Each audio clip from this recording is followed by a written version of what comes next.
살아계신 하나님 아버지 감사드립니다. 우리를 구원하시고 하나님의 자녀 삼아주시고 하나님의 자녀로 가정을 이루어서 살아갈 수 있게 해주신 주님,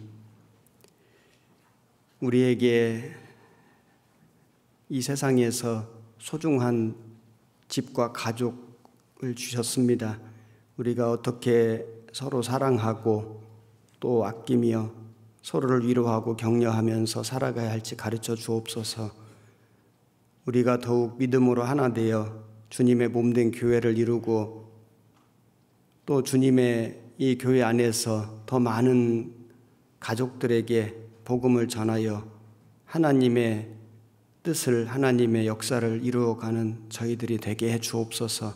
오늘부터 시작되는 가정 특별 집회 가운데 우리 주 성령님께서 함께 해주셔서 말하는 사람의 입술도 주장해 주시고 듣는 모든 분들의 마음을 감동케 해 주옵소서. 그래서 하나님 말씀을 따라 순종하며 더욱 화목한 가정, 행복한 부부가 되도록 도와주옵소서. 모든 시종을 우리 주 성령님께 온전히 의지하옵고 우리를 사랑하시는 예수님 이름으로 기도드렸습니다. 아멘.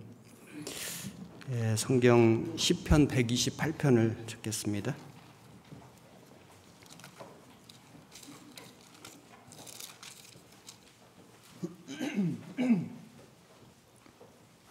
시편 128편 1절부터 제가 6절까지 천천히 같이 한번 읽어볼까요? 여호와를 경외하며 그 도에 행하는 자마다 복이 있도다. 네가 네 손이 수고한 대로 먹을 것이라. 네가 복되고 형통하리로다. 네 집 내실에 있는 네 아내는 결실한 포도나무 같으며 네 상에 둘린 자식은 어린 감람나무 같으리로다.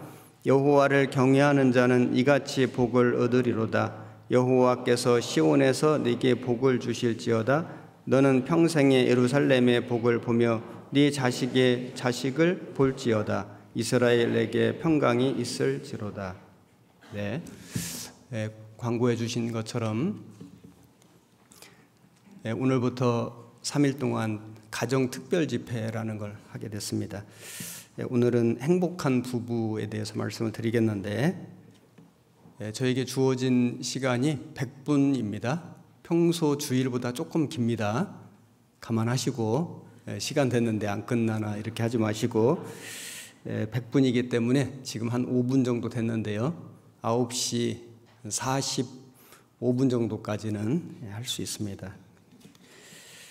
제가 준비한 이 행복한 부부라고 하는 이 주제가 사실 굉장히 방대한 내용이어가지고 이걸 1시간 40분, 100분에 말씀드리는 건 불가능합니다. 그래서 사실 가정특별 집회를 최소 일주일 정도 해야 하지 않을까 이런 생각이 드는데 그럴 상황이 안 되기 때문에 오늘과 내일 그리고 주일날 그리고 이제 오후에 학부모 교제까지 이렇게 4번의 말씀으로 해보도록 하겠습니다. 그래서 제가 짧은 시간에 많은 내용을 말씀드려야 해가지고 원고를 가지고 강의를 할 건데요. 이것을 뭐 메모하시는 것보다는 집중해서 들으시고 필요하면 제가 이 원고를 올려드릴 테니까 나중에 개인적으로 복습하시면 좋지 않을까 이런 생각이 듭니다. 좀 진행을 좀 빨리 할 수 있기 때문에 좀 집중해서 잘 경청해 주시면 좋겠습니다. 우리 인생에서 가장 중요한 게 무엇인가 질문을 했는데 세계적으로 이것은 이제 공통적인 겁니다. 첫 번째는 건강이다. 건강. 두 번째는 가족이다. 이렇게 대답했습니다.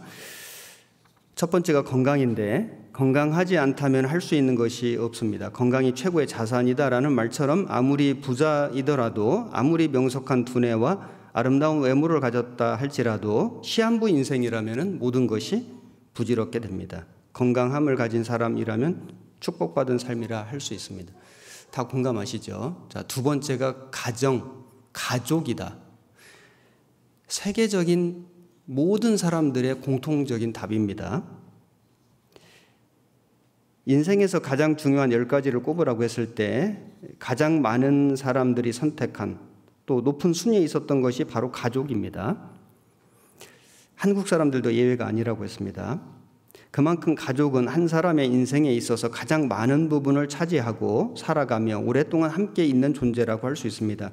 만일 사람이 혼자라면 의지할 곳도 기쁜 일이든 슬픈 일이든 함께 할 수 있는 곳이 없을 것입니다. 하지만 인생에서 아무리 많은 역경과 고난이 있다 할지라도 이를 헤쳐나갈 수 있는 가장 큰 이유는 가족이 있기 때문이다.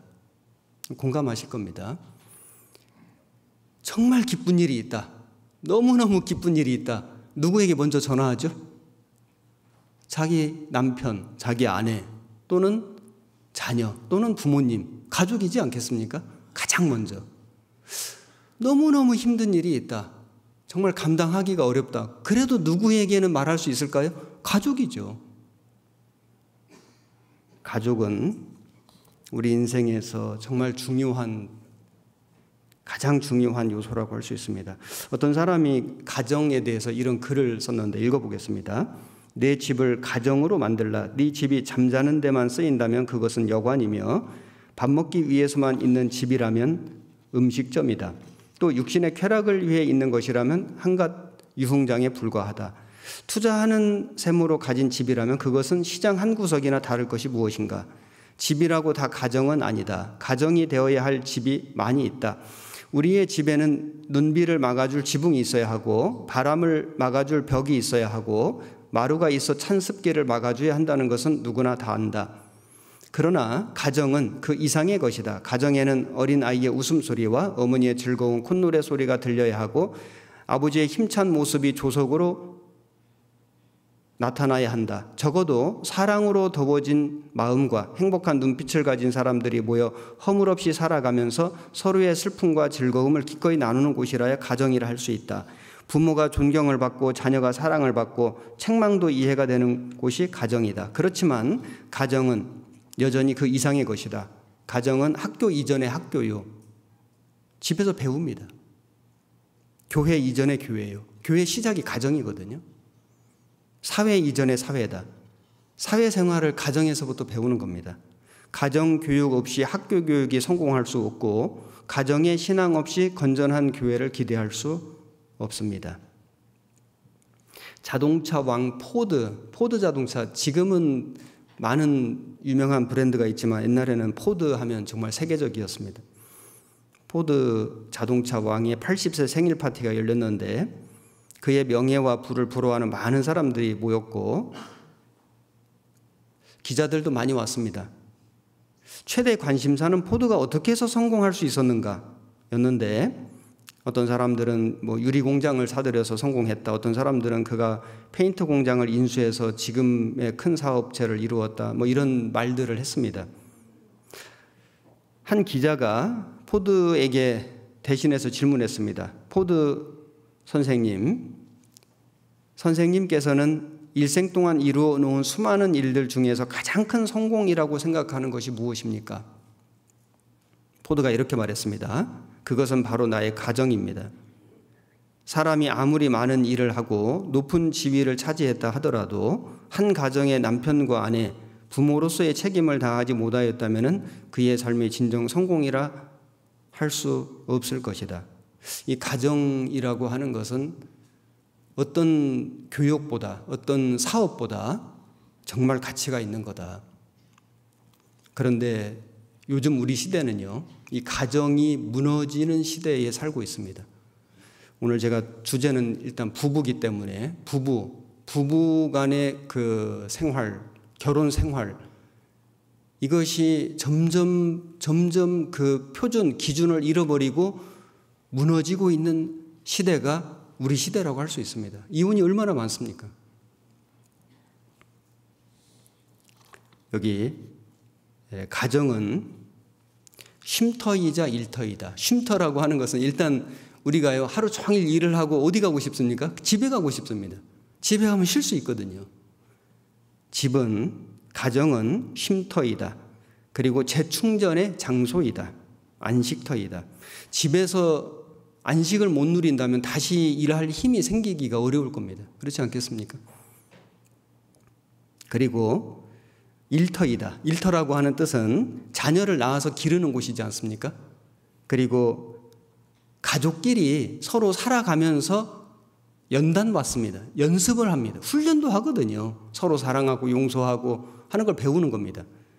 그리고 말씀드린 것처럼 가정은 교회입니다. 작은 교회거든요. 그래서 교회로서의 역할을 하는 겁니다. 전도도 하거든요. 집에서 전도하지 않습니까? 그래서 가정은 쉼터도 되고 일터도 된다고 할 수 있습니다. 성경에 보면은 이 교회가 가정에서부터 시작됐습니다. 아굴라와 브리스가와 및 그 집에 있는 교회, 그 다음에 눈바와 그 여자의 집에 있는 교회, 그리고 빌레몬과 및 자매 아비아와 우리와 함께 군사된 아키포와 네 집에 있는 교회. 성경의 교회는 가정에서부터 시작됐습니다. 행복하기 위해서, 자, 부부, 오늘 이제 주제는 행복한 부부니까요. 부부가 행복하기 위해서 먼저는 하나님이 우리 부부를 짝지어 주셨다는 걸 믿어야 한다. 이게 정말 중요하거든요. 창세기 2장 21절 찾아보겠습니다. 창세기 2장 21절.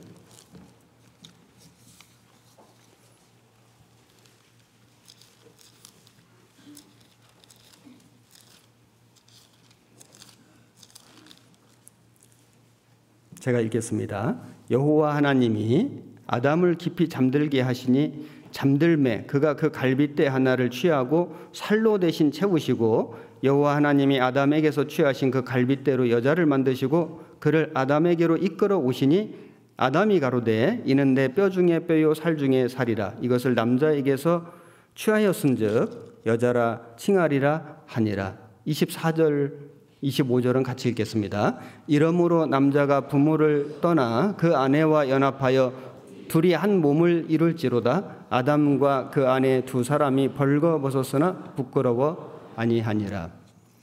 이 아담과 하와는요, 서로 연애 결혼했습니까? 중매 결혼했습니까?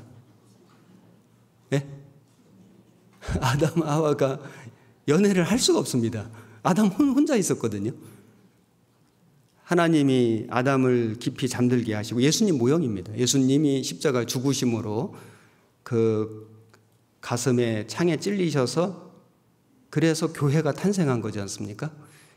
이 하와는 교회 모형이 되는 겁니다. 그래서 하와를 만들어 주시고 데려다 주시니까 이는 내 살 중에 살이요 뼈 중에 뼈라. 그 사랑을 고백했습니다. 그래서 아담과 하와는 첫 번째 부부인데 사랑해서 결혼한 게 아니라 결혼해서 사랑했습니다. 중매 결혼. 하나님이 중매하셨죠. 사랑해서 결혼하는 것이 나쁘다는 게 아니고요. 그게 틀리다는 게 아니고 일단 결혼했으면 사랑해야 한다. 아담은 하나님이 짝지어 주신 걸 믿었습니다. 그래서 하와를 정말 사랑할 수 있었습니다. 어떤 분은 말하기를 여자가 하와 한 명뿐이잖아요 그러시는데 물론 그래서 다른 여자가 없었기 때문에 사랑했을까요? 하나님이 만들어 주셨기 때문에 하나님이 짝지어 주시고 하나님이 데려다 주셨기 때문에 아담은 정말로 하와를 하나님이 짝지어 주신 거를 믿고 사랑한 겁니다. 그래서 어떤 분들이 나는 결혼할 마음이 없었는데 어쩌다가 결혼을 해가지고 이렇게 산다고 이렇게 생각하시면은 사랑하기가 점점 어려워집니다. 그게 아니라 하나님의 섭리 속에서 우리 부부를 만나게 해주셨기 때문에 우리는 사랑할 수 있다. 사랑해야 한다. 그게 맞는 겁니다. 그 이삭과 리브가는 얼굴 한 번도 본 적이 없지만은 하나님이 인도하신 걸 믿고 리브가가 그 종을 따라가서 이삭과 결혼을 했는데 성경에 보면은 이삭이 리브가를 인도하여 모친 사라의 장막으로 드리고 그를 취하여 아내를 삼고 사랑하였으니 이삭이 모친 상사 후에 위로를 얻었더라. 그래서 아내를 삼고 사랑하였으니 순서가 사랑해서 아내를 삼은 게 아니고요. 결혼해서 사랑했습니다. 물론 특별한 경우라고 할 수 있지만은 우리가 이 원칙적으로 한 가지 생각할 것이 뭐냐면은 결혼은 하나님의 섭리 속에 된 거다. 이걸 믿어야 된다는 거고요. 하나님이 짝지어 주신 걸 믿어야 되는 거다. 그래야만 마음 중심에 흔들림이 없거든요. 이 결혼 내가 잘못한 거 아닌가? 후회된다. 이 마음 자체가 하나님이 짝지어 주신 것을 못 믿는 마음이 있기 때문에 그런 겁니다. 마태복음 19장 4절에서 6절에 제가 읽겠습니다. 예수께서 대답하여 가라사대 사람을 지으신 이가 본래 저희를 남자와 여자로 만드시고 말씀하시기를 이러므로 사람이 그 부모를 떠나서 아내에게 합하여 그 둘이 한 몸이 될지니라 하신 것을 읽지 못하였느냐. 이러한즉 이제 둘이 아니요 한 몸이니 그러므로 하나님이 짝지어 주신 것을 사람이 나누지 못할지니라. 하나님이 짝지어 주신 것을 사람이 나눌 수가 없다. 구원받기 전에 결혼하신 분들이 있지 않습니까? 우리는 구원받기 전에 결혼했기 때문에 하나님과 상관없이 우리끼리 한 겁니다. 하나님이 짝지어 주신 거 아닙니다. 이렇게 생각하시는 분들도 있을 수 있겠으나 저는 제 생각에는 구원받기 전에 결혼을 했다 할지라도 그 배후에 하나님의 섭리가 분명히 있었다고 저는 생각합니다. 그걸 믿어야 된다. 그래야 행복한 부부가 됩니다. 구원을 받았지 않습니까? 내가 구원받기 전에 나의 인생, 나의 어린 시절, 또 나의 그 어떤 청년 시절, 그 하나님이 섭리하셔서 인도하셔서 내가 여러 가지 어려움도 있고 시련도 있고 고난도 있었지만은 그런 모든 나의 삶 속에 주님이 섭리하셔서 내가 예수님을 만나게 해주셨다고 믿지 않습니까? 구원받기 전에는 하나님하고 아무 상관없습니까? 구원을 받은 이후부터만 하나님하고 상관이 있습니까? 구원받기 전에 내가 내 심장도 뛰고 있었고 구원받기 전에 내 허파도 호흡하고 있었고 하나님 주신 햇빛과 물과 공기를 가지고 살고 있었지 않습니까? 하나님의 섭리 속에 산 거 아닙니까? 구원받기 전에 삶이 하나님과 전혀 상관없는 게 아니고 구원받기 전부터 이 세상에 우리가 태어난 그 순간부터 우리는 하나님과 상관 있는 삶을 사는 겁니다. 내가 어린 시절에 어떤 부모님을 만난 것도 하나님의 섭리 속에 된 거 아닙니까? 내가 이 부모님을 만났을까? 내가 이런 집에 태어났을까? 내가 이런 학창 시절에 이런 어려움과 고난을 고생을 겪었을까? 그 하나님의 어떤 섭리가 있다고 믿지 않습니까? 그래서 주님을 만난 거지 않습니까? 만나고 보니까 주님이 내 삶 속에 인도하시고 역사하셨구나. 그걸 받아들이는 겁니다. 그와 같이 구원받기 전에 내가 어떤 남자를 만나고 어떤 여자를 만나서 삶을 살아오는 가운데도 그 주님이 그 가운데 역사하신 것이 맞거든요. 그걸 하나님이 짝지어 주신 걸 믿어야 한다. 사실이기 때문에 믿는 겁니다. 그래야 흔들림이 없습니다. 그 룻기에 보면은 이제 룻이 시어머니 나오미를 따라서 베들레헴에 왔는데 우연히 엘리멜렉의 친족 보아스에게 속한 밭에 이르렀다. 성경에 우연히라는 단어가 나오는데 사실은 그 배후에 하나님의 섭리와 계획이 있었습니다. 그렇지 않습니까?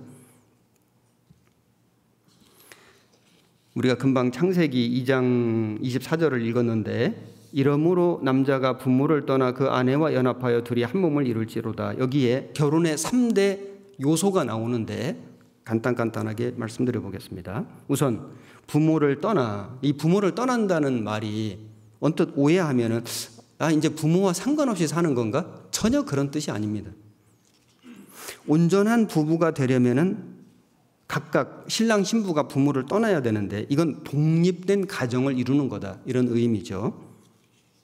부모를 떠난다는 것은 그동안 부모의 그 품에서 부모의 도움을 받고 양육을 받고 지원을 받고 살았는데, 이제는 부모를 떠난다는 것은 그 부모의 영향력과 도움으로부터 독립, 자립을 하는 것을 말하는 겁니다. 그리고 이제는 자기 삶의 중요한 결정을 자기가 내리는 거예요. 주도적으로, 자기 주도적으로. 그게 독립이죠. 부모를 떠난다는 것은 그런 의미입니다. 부모님은 자식을 자기 소유물로 생각하지 않고 미련과 집착을 버리고 과감하게 떠나보내야 한다. 이 부분이 정말 중요하거든요. 시집을 보냈는데 시집을 못 보냈어요. 딸이 시집 갔는데 자기는 여전히 자기 딸인 거예요. 딸이 아니라는 게 아니고요. 시집 가기 전에 딸처럼 딸을 자꾸 여기고 그 딸과 어떤 그 관계를 맺고 그 시집 가기 전처럼 자기와 그 어떤 그 관계를 유지하기를 바라기 때문에 문제가 생길 수 있거든요. 아들도 마찬가지입니다. 결혼 후에도 자기 품에, 자기 영향력에 두려고 하면 여러 가지 문제가 생깁니다. 그 아들도 그 딸도 부모를 떠나야 되는데, 시집을 갔는데, 장가를 갔는데 여전히 부모 품 안에 있어요. 부모를 의지해요. 무슨 문제만 생기면 부모에게 달려가요. 그건 부모를 못 떠난 겁니다. 문제가 생깁니다.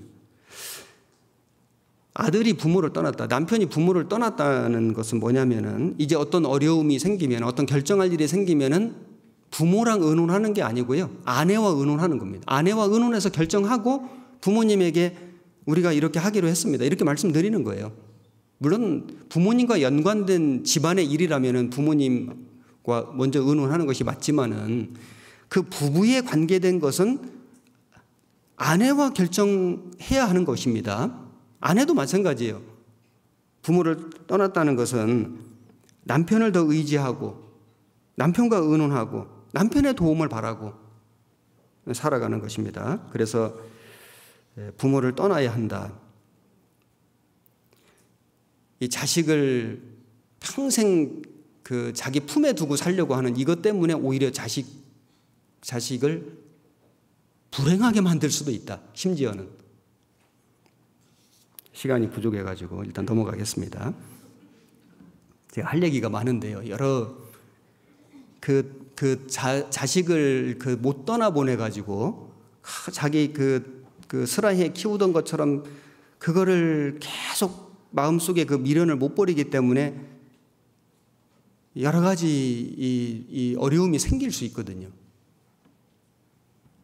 다음에 기회 되면 좀 말씀드리겠습니다. 그 다음에 두 번째 원리가 아내와 연합하여. 이 연합하다는 그 원어가요, 악교풀로 붙이다. 그러니까 완전히 딱 달라붙어갖고 절대 안 떨어지는 거예요. 이 연합이라고 하는 뜻이. 이거를 악교로 종이를 붙였기 때문에 이걸 떼면 찢어지는 겁니다. 떨어지는 게 아니고 찢어지는 거예요. 그 절대 떨어지면 안 되는 거다. 그게 연합이고, 아내와 연합하여. 결혼했으면 더 이상 나눌 수가 없다. 이게 원칙이거든요. 일단 결혼했으면 무조건 평생 사는 거다. 이게 원칙이 돼야 되는 거예요.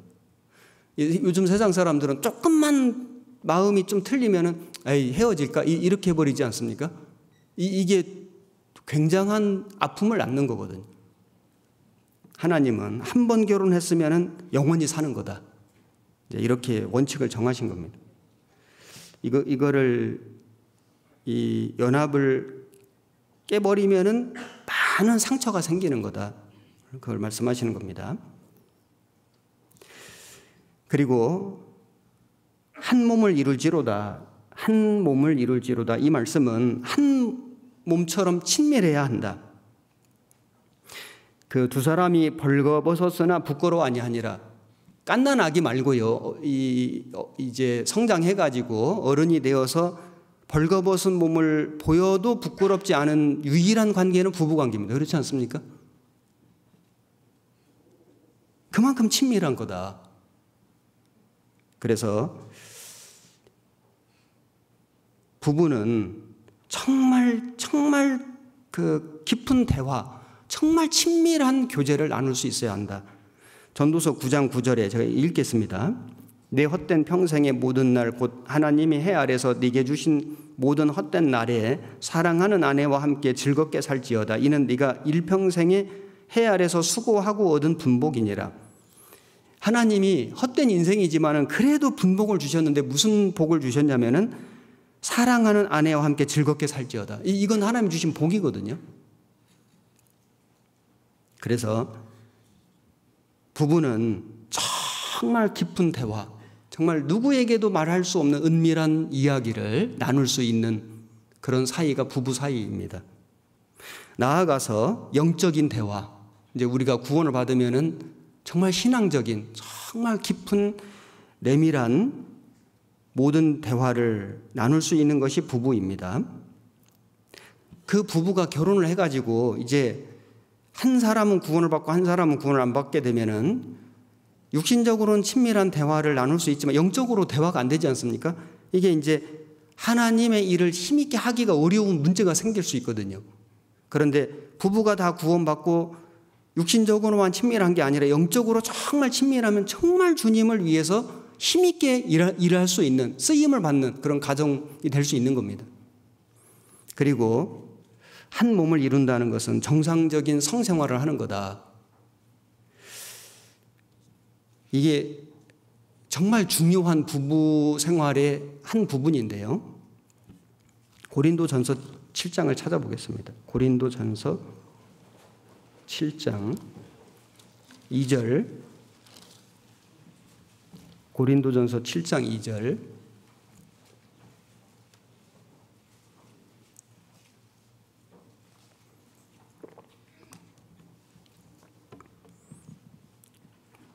(1절부터) 제가 읽겠습니다. 너희의 쓴 말에 대하여는 남자가 여자를 가까이 아니함이 좋으나 음행의 연고로 남자마다 자기 아내를 두고 여자마다 자기 남편을 두라. 남편은 그 아내에게 대한 의무를 다하고 아내도 그 남편에게 그렇게 할지라. 아내가 자기 몸을 주장하지 못하고 오직 그 남편이 하며 남편도 이와 같이 자기 몸을 주장하지 못하고 오직 그 아내가 하나니. 5절은 같이 읽겠습니다. 서로 분방하지 말라. 다만 기도할 틈을 얻기 위하여 합의상 얼마 동안은 하되 다시 합하라. 이는 너희의 절제 무담을 인하여 사단으로 너희를 시험하지 못하게 하려 함이라. 여기 이 하나님이 성적인 욕구를 사람에게 주셨거든요. 우리에게 식욕을 주시고, 이게 식욕, 음식을 먹고 싶은 욕망이 있는 것이 죄는 아니지 않습니까? 그 음식을 먹어야 살지 않습니까? 수면욕, 아니 잠을 자야 되지 않습니까? 하나님 그렇게 우리 인간을, 인체를 만들어 주신 거예요. 성욕을 주셨습니다. 성적인 욕구가 있어야지 번성하고 충만할 수 있는 거 아닙니까? 하나님이 주신 겁니다. 주셨는데, 그래서 그 성적인 욕구를 주셨는데 그 성적인 욕구를 해결할 수 있는 유일한 방법이 부부인 거예요. 그 외의 방법은, 이거는 이제 그 하나님의 방법이 아닌 겁니다. 그것은 죄가 되는 것이죠. 부부끼리의 친밀한 성관계는 합법적인 거고, 그건 아름다운 거고, 그건 즐거운 거다. 하나님 주신 축복이다. 그래서 이 부부는 서로 간의 성적인 욕구를 충족시켜줄 책임이 있는 것입니다. 그러나 물론 지나치게, 무리하게, 불쾌하게, 강제적으로 요구하면 안 되지만은 서로에게 그 의무가 있는 거다. 그래서 분방하지 말라, 이 헬라어가 사기친다, 속여서 빼앗는다 이런 뜻인 겁니다. 약탈한다. 의무가 있는데 부부가 서로 간에 어떤 성관계를 해야 하는, 또 그것을 받아주는 의무가 있는데 이거를 빼앗는 것, 즉 그 의도적으로 피하는 것, 그 의무를 안 지키는 것, 이제 이걸 하지 말라는 말씀을 하신 겁니다. 그래서 서로의 권리와 의무를 지키라고 말씀하신 거다. 이 정상적인 부부의 성관계는 하나님 주신 축복이고, 세상의 성적인 죄를 이길 수 있는, 그 유혹을 이길 수 있는 방법이 되는 겁니다. 창세기에도 생육하고 번성하여 땅에 충만하라. 아니, 생육하고 번성하라. 성관계를 해야지 생육이 되고 번성이 되는 거 아니겠습니까? 그래서 이것은 하나님의 뜻이고 명령인 거다. 둘이 한 몸이 될지니라. 말씀하신 것처럼 사람의 신체 기관도 한 몸이 되도록 만들어 주신 거지 않습니까? 물론 어떤 그 신체적인 것만 한 몸이 아니라 그 운명 공동체 또 영적인 한 몸이 되는 거지만은 부부 관계를 말씀하시는 것도 되는 겁니다. 그래서 히브리서 13장 4절에 보시면은 히브리서 13장 4절 찾아보겠습니다.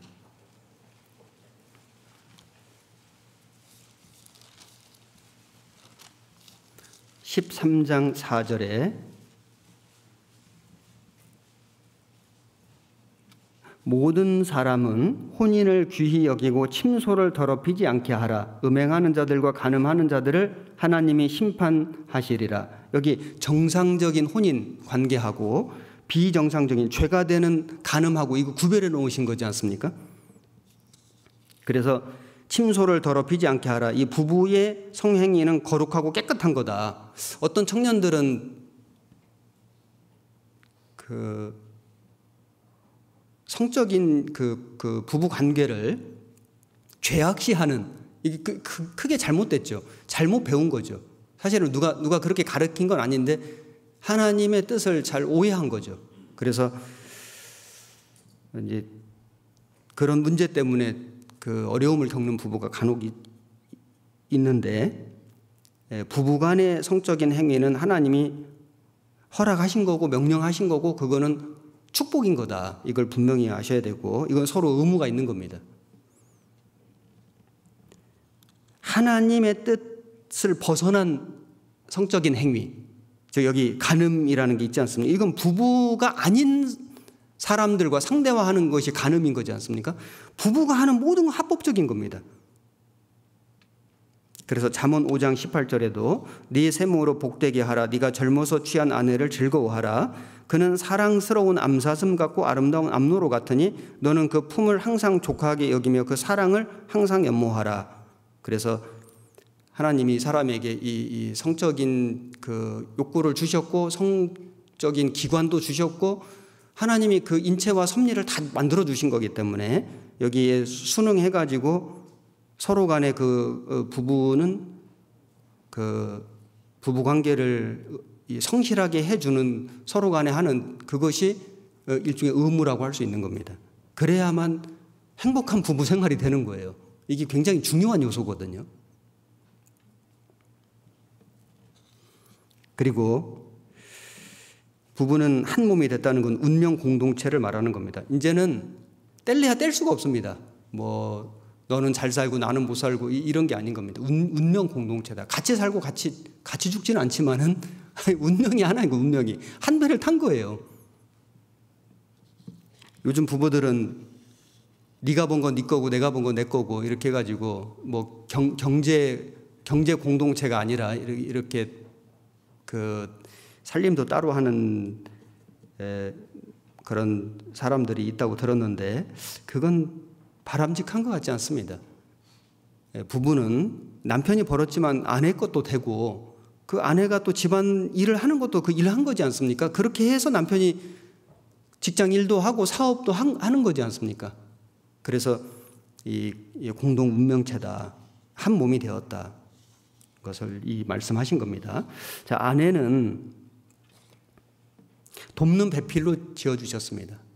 이 하와를 돕는 배필로 만들어 주셨거든요. 돕는 배필이라는 말 자체가 뭐냐면 남편이 완전하지 않은 거예요. 완전한 남자는 없습니다. 이 사람 인자 이렇게 돼 있지 않습니까? 이거 작대기 이거 없으면은 넘어집니다. 이게 돕는 배필이거든. 그래서 딱 옆구리를 받치지 않습니까? 옆구리에서 나왔거든요. 옆편내라는 게 그런 말인 것 같습니다. 옆에서 나왔다고. 옆구리를 탁 받쳐주는. 그래서 남자가 정말 그 여자 없이 어떤 그 신앙적인 또는 세상적인 어떤 업적을 이루는 게 그 결코 쉽지 않습니다. 물론 사도 바울 같은 사람도 있습니다. 예외적인 경우이죠. 돕는 배필의 역할이 없으면 남편은 완성될 수 없습니다. 남편은 어떤 사람이든지 간에 완전하지 못하고 부족하기 때문에 누군가는 채워주는 역할이 필요한 것입니다.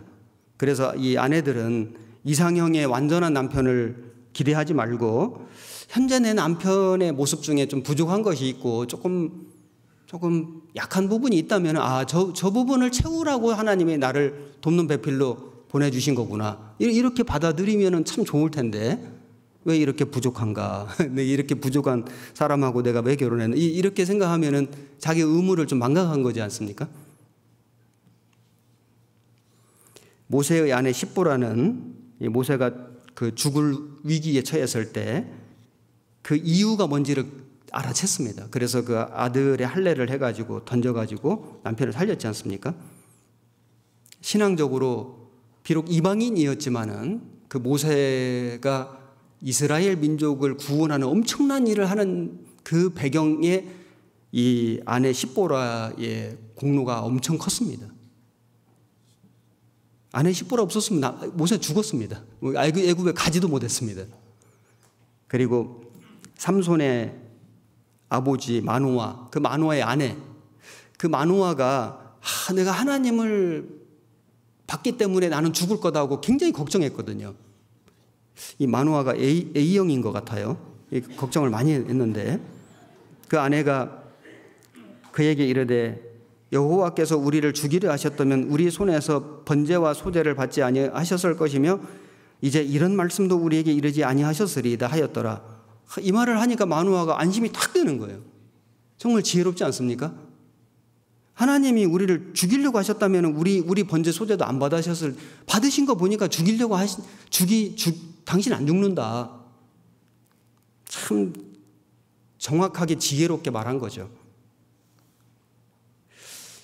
그 돕는 배필이 아니라 정말 무너뜨리는 나쁜 사례의 아내가 이세벨입니다. 이세벨 아시죠?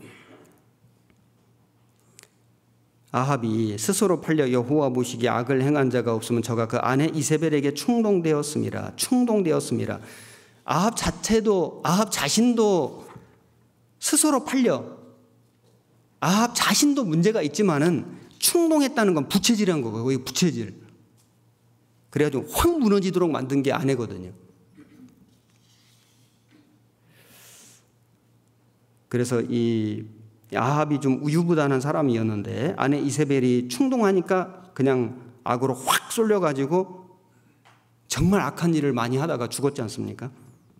아내는 남편에게 선한 영향력을 끼칠 수 있다. 사실 하와도 실패했습니다. 아담에게 선악과를 줬지 않습니까? 아담은 좀 내가 이거 먹으면 안 되는데 막 그랬는지 모르겠는데 아담도 A형인 것 같아요. 아마 하와가 B형이지 않았을까? 이건 제 생각입니다. 그래서 여자들이 먼저 죄를 지었기 때문에 지금은 먼저 회개하고 먼저 구원받고 남편에게 선악과를 준 하와와 같지 않고 남편들에게 복음을 주는 지금 그 역할들을 아내들이 많이 하고 있지 않습니까? 아내들은 돕는 배필이다. 그 다음에 남편에게 순복해야 된다. 이게 하나님 뜻인 겁니다. 하나님께서 질서를 만들어 주셨는데 고린도전서 11장 3절에 남자의 머리는 그리스도요 여자의 머리는 남자요 그리스도의 머리는 하나님이시라. 이게 하나님이 만들어 주신 질서거든요. 식물, 동물, 사람, 하나님 이 질서가 있지 않습니까? 천지 창조도 첫째 날, 둘째 날, 셋째 날, 넷째 날 다 질서가 있고 이 우주가 질서 정연한 우주입니다. 그걸 코스모스라고 하죠. 카즈모스. 다 질서. 우리 사람 인체도 다 질서가 있고 성경도 정말 질서가 있지 않습니까? 하나님이 사람에게 질서를 만들어 주셨는데 이게 지음받은 순서가 남자가 먼저 남자 짓고 여자를 만드는 거잖아요. 그래 여자를 돕는 배필로 만들어 주신 거예요. 인격이 다르다는 게 아니고요. 역할이 다르다고요. 순서가 다르다고요. 먼저 지음받은 건 아담이고 죄를 먼저 지은 건 하와고. 그래서 이제 여자에게 머리에 이제 수건을 쓰라. 그게 뭐냐면 여자들이 머리 위에 남자가 있다는 그 표시로 쓰라고 한 거지 않습니까? 기도할 때에 항상 그 표시를 하라고 말씀하신 겁니다. 우리 교회는 여자들이 대표기도 안 하기 때문에 머리 안 쓰는 겁니다. 디모데전서 2장을 찾아보시겠습니다.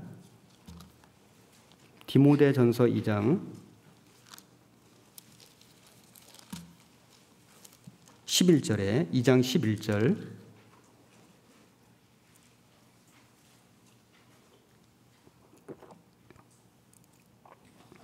여자는 1절 순종함으로 종용히 배우라. 여자의 가르치는 것과 남자를 주관하는 것을 허락지 아니하노니 오직 종용할지니라. 이는 아담이 먼저 지음을 받고 이와가 그 후며 아담이 꾀임을 받지 아니하고 여자가 꾀임을 보아 죄에 빠졌음이니라. 자, 여기 1절 순종 오직 종용 1절 순종 오직 종용. 그러면 여자는 아무 말도 하면 안 되냐, 그런 뜻은 아닙니다. 남편에게 이 남편이 머리인 것을 인정하고 남편의 뜻을 존중하라는 거죠.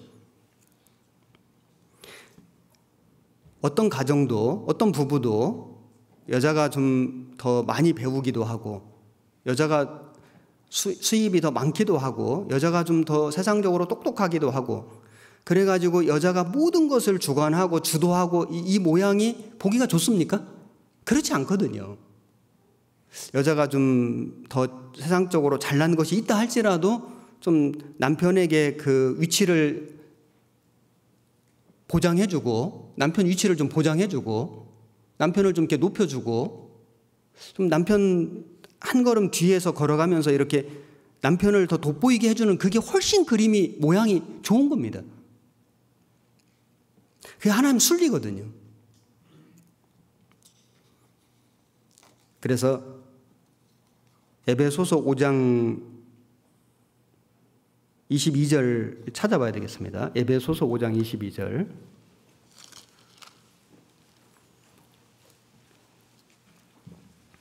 아내들이여 자기 남편에게 복종하기를 주께 하듯 하라. 이는 남편이 아내의 머리됨이 그리스도께서 교회의 머리됨과 같음이니라. 그가 친히 몸의 구주시니라. 그러나 교회가 그리스도에게 하듯 아내들도 범사에 그 남편에게 복종할지니라. 여기 복종을 얼만큼 하라고 했습니까? 죽게 하듯 하라. 그리고 언제 복종하라고 했습니까? 범사에 남편에게 복종할지니라. 범사에 모든 일에 남편에게 복종하라. 왜 이렇게 하라고 하셨냐면은 하나님이 질서를 만들어 주셨기 때문에. 그리고 그렇게 할 때에 부부가 행복해집니다. 그렇게 할 때에 집안이 평화로워집니다.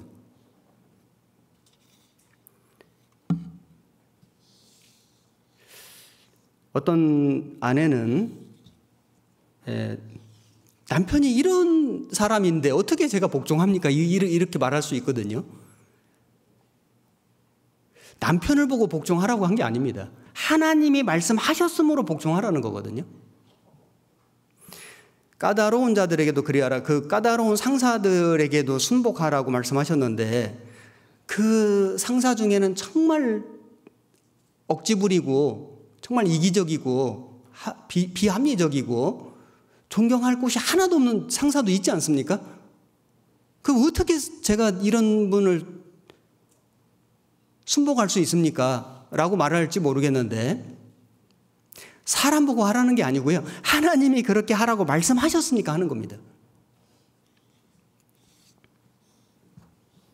그랬을 때 유익이 있고 거기서 훈련과 연단이라는 게 있고 거기서 하나님 주신 축복이라는 게 있다는 겁니다.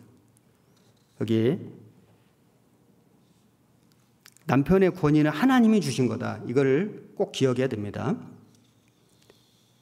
그 베드로전서 3장 5절에 제가 읽겠습니다. 전에 하나님께 소망을 두었던 거룩한 부녀들도 이와 같이 자기 남편에게 순복함으로 자기를 단장하였나니 사라가 아브라함을 주라칭하여 복종한 것 같이 너희가 선을 행하고 아무 두려운 일에 놀라지 아니함으로 그의 딸이 되었느니라.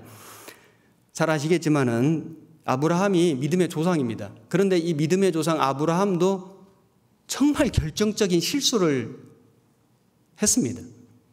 그 애굽에 갔을 때 기근 피해서 애굽 갔을 때 그 애굽 사람들에 의해서, 애굽 왕에 의해서 자기가 위험해질 것 같으니까 자기 아내를 아내라고 하지 말라고, 누이라고 하라고. 이복 누이가 맞긴 맞습니다만은 자기 신변 보호하려고 아내를 애굽 왕 아내가 되도록 그걸 방치한 거예요. 얼마나 비겁합니까? 한 번 그랬으면 몰라, 두 번 그랬어, 두 번. 그래가지고 그 그랄 왕 아비멜렉에게도 또 아내를 누이라고 속여가지고 하나님이 막아주셨기에 망정이지 진짜로 남의 아내가 될 뻔했습니다.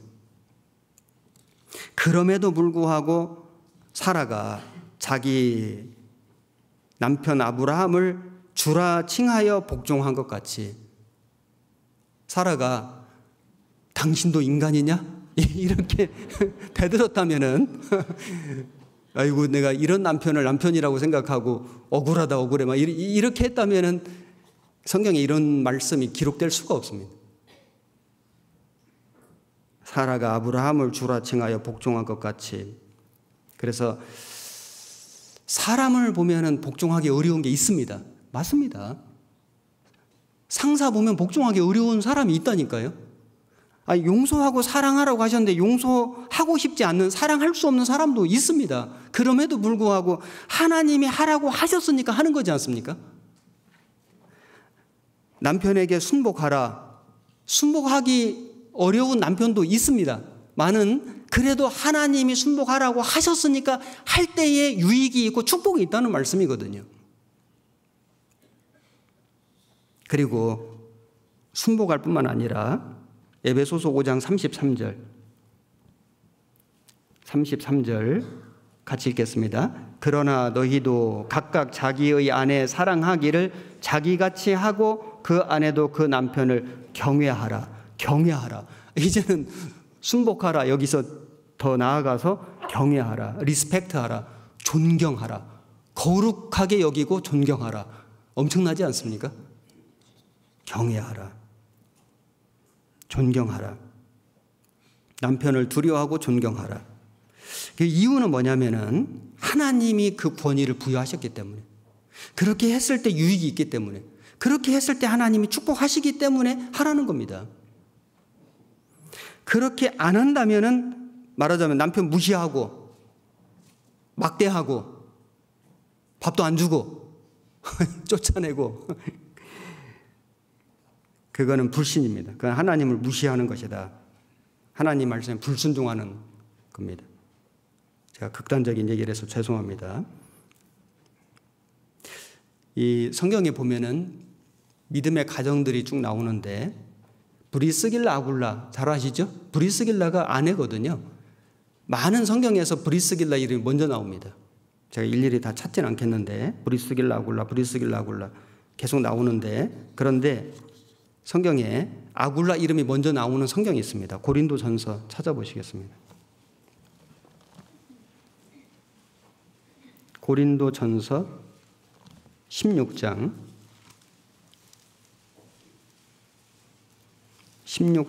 19절.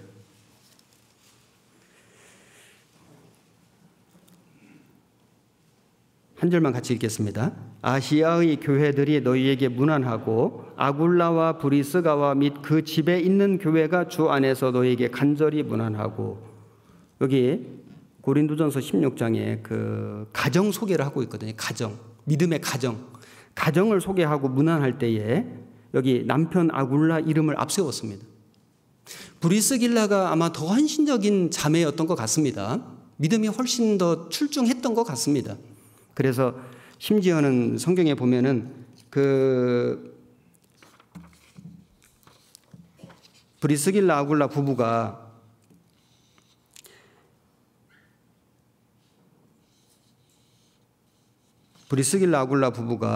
그 전도를 할 때에도 브리스길라 아굴라가 듣고 데려다가 하나님의 도를 더 자세히 풀어 이르더라. 브리스길라가 더 먼저 나오거든요. 아마 전도에도 훨씬 열정적이었던 것 같습니다. 그런데 가정을 소개할 때는 아굴라와 브리스가와 및 그 집에 있는 교회, 이게 질서거든요.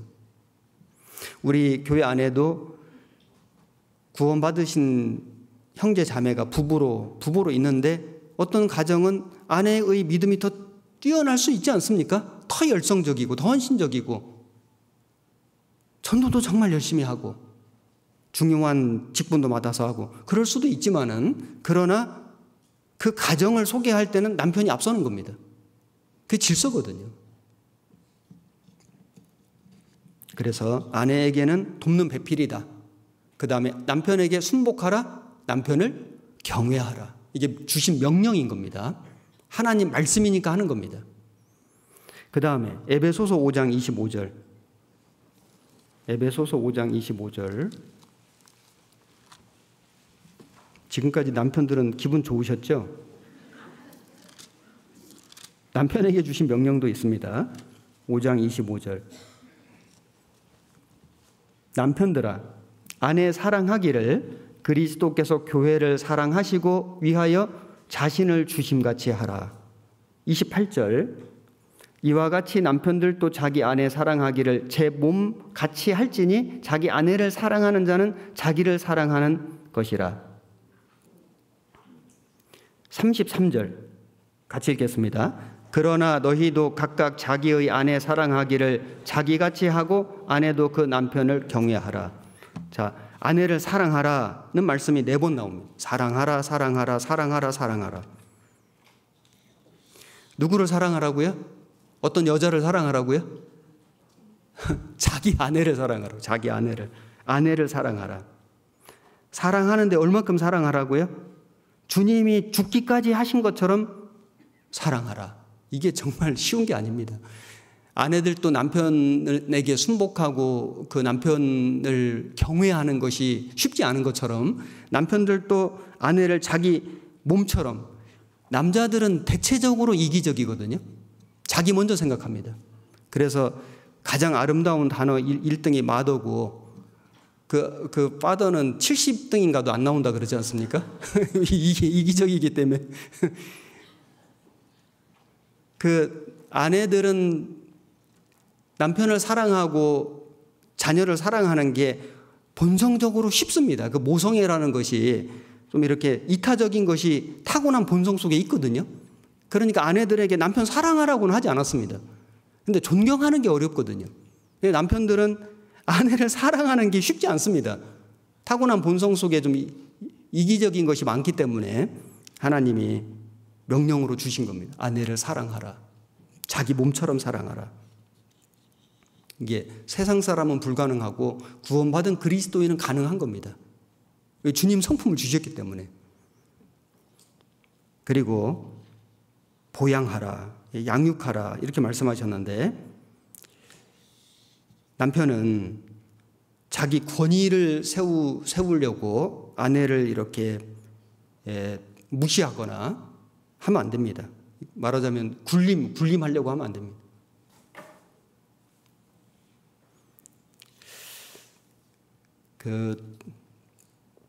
이게 이제 지역마다 좀 차이가 있긴 한데 제가 경상도에서 5년간 목회를 했습니다. 그래서 경상도 남자들이 좀 무뚝뚝한 거를 제가 알았는데 이거는 이제 세상 사람 얘기를 하는 겁니다. 그 지역적이 다 그렇다는 게 아니라 약간 지역색이 있는 건데 좀 무뚝뚝한데 그 말도 좀 함부로 하고 하대하고 막 심부름 다 시키고 막 하는 그런 걸 봤는데 그건 세상 사람들이 그 지역 정서가 그런 거고 구원을 받으면 바뀌어야 되거든요. 아유 우리는 뭐 원래 그래요. 원래 그런 게 없습니다. 충청도도 전라도 다 마찬가지입니다. 원래 그런 게 없습니다. 구원 받으면 바뀌어야 되거든요. 그리고 신앙의 깊이가 있어야 됩니다. 왜냐하면 고린도전서 14장 35절에 만일 무엇을 배우려거든 집에서 자기 남편에게 물을지니 아내가 성경에 궁금한 것이 있으면 누구에게 물으라고요? 먼저 남편에게 물으라고요. 그럼 남편은 어떻게 해야 돼요?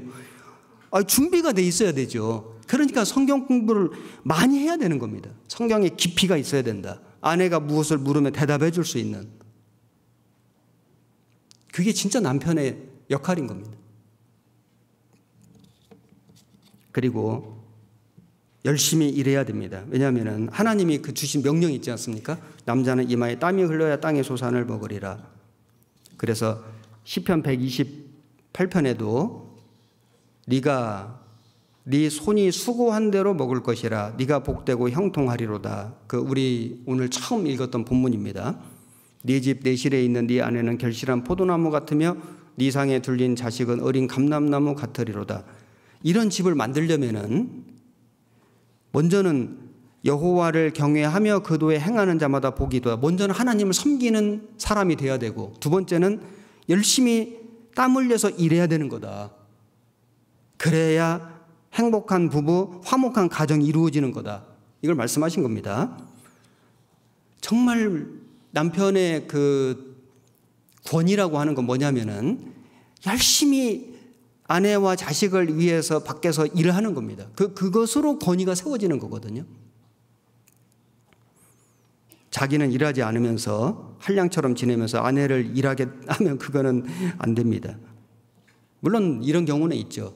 몸이 아파가지고 건강상 일을 할 수 없는, 참 얼마나 마음이 안타깝겠습니까? 그래서 아내가 대신 일을 해주는, 이런 것은 아름다운 겁니다. 그거는 덕스러운 건데, 그렇지 않고 할 수 있는데 하지 않는 것, 이거는 하나님 말씀에 불순종하는 거고 덕이 안 되는 겁니다. 베드로전서 3장을 찾겠습니다. 베드로전서 3장 7절에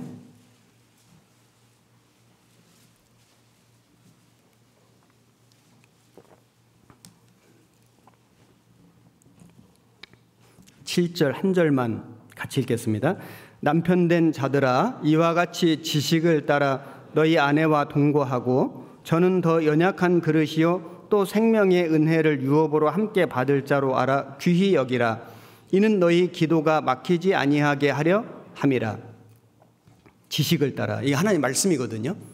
말씀을 따라 아내와 동거하고, 그러니까 이 구원받은 남편들은 그냥 아내가 좋아서 아내하고 즐겁게 사는 그런 차원이 아닌 겁니다. 말씀을 따라 하나님 말씀대로 말씀과 함께 아내와 동거하고, 아내는 연약한 그릇이요. 누가 더 힘이 세겠습니까? 남편이 힘이 세지 않습니까? 자기 아내에게 자꾸 무거운 거 들라 그러고 힘든 거 시키고 이러면 안 됩니다. 연약한 그릇이요.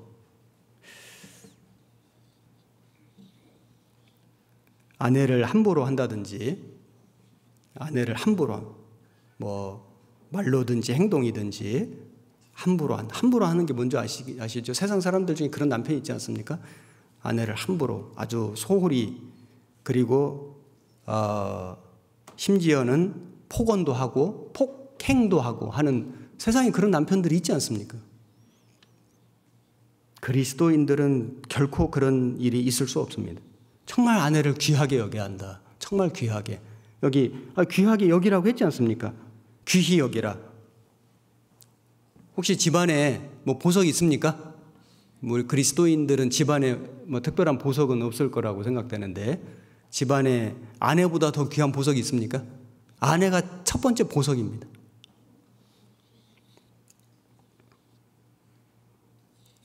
실제로 그렇게 여기고 살아야 됩니다. 아내가 없다면 아내가 얼마나 소중한 존재였는지 깨닫고 후회할 것입니다. 기회가 주어졌을 때, 지금 아내가 있을 때 지금 우리 아내를 사랑하고 보양하고 귀하게 여겨야 한다. 이게 하나님 뜻입니다. 귀히 여기라. 너희 기도가 막히지 아니하게 하려 함이라. 제가 결혼해서 한 1년 동안은 제 자매하고 좀 싸움을 한 것 같습니다. 왜 싸웠냐면은, 저는 28살에 결혼했고 자매는 27살에 결혼했는데 28년, 27년 동안 화성하고 금성에서 살다가 지구에서 만났는데 이게 너무 다른 거지 않습니까? 너무 다르다 보니까 다 자기 주도적으로 살았고 자립심도 강하고 스스로 개척해서 막 인생을 살았기 때문에 두 사람이 다 편안하게 이렇게 산 게 아니고 스스로 공부도 하고 막 찾아서 막 살았기 때문에 자기 자립심이 엄청 강한 겁니다. 이제 부부가 되어서 살려고 하니까 트러블이 좀 있지 않겠습니까? 그걸 맞추어가는 과정이 좀 있었던 것 같습니다. 그런데 참 신기한 게 다른 사람하고 좀 갈등이 있을 때는 기도가 더 되거든요. 막 더 기도가 돼요. 정말 하나님 앞에 막 이 문제 해결해 달라고 막 기도가 더 간절히 되는데, 아내하고 자매하고 어떤 말다툼이나 어떤 감정 다툼이 있으면 기도가 안 되는 거예요. 제가 이 말씀이 그 말씀이라는 게 깨달아졌습니다. 아내하고 다투면 기도가 안 되는구나. 이게 하나님 뜻이 아닌 겁니다. 다투시면 안 됩니다. 기도가 막힙니다. 여기 기도가 막히지 아니하게 하려 함이라. 그래서 남편들은 아내를 사랑해야 한다. 이게 하나님 명령인 거고, 나 존경해주면 사랑할게요. 그게 아니고요. 하나님 명령이니까 무조건 사랑하는 거다. 자기 몸처럼. 보양하라, 보호하고 양육하라, 귀하게 여겨라. 이게 하나님 명령입니다. 이 명령대로 하면은 유익이 있고 하나님 축복이 있습니다. 그리고 남자와 여자는 본질적으로 다른 점이 있는데, 남자는 존경을 원한다, 여자는 사랑을 원한다. 이게 본성적으로 좀 다른 것이 있습니다. 그래서 남편들에게 물었는데, 이제 구원받은 사람 아니에요. 세상에서 남편들에게 물은, 당신 아내는 당신을 사랑합니까? 예, 우리 아내 나를 사랑합니다. 당신 아내가 당신을 존경합니까? 글쎄요, 존경하는 건 잘 모르겠습니다. 아닌 것 같습니다. 이런 대답이 많다는 겁니다. 남편들이 가장 원하는 것이 무엇인가?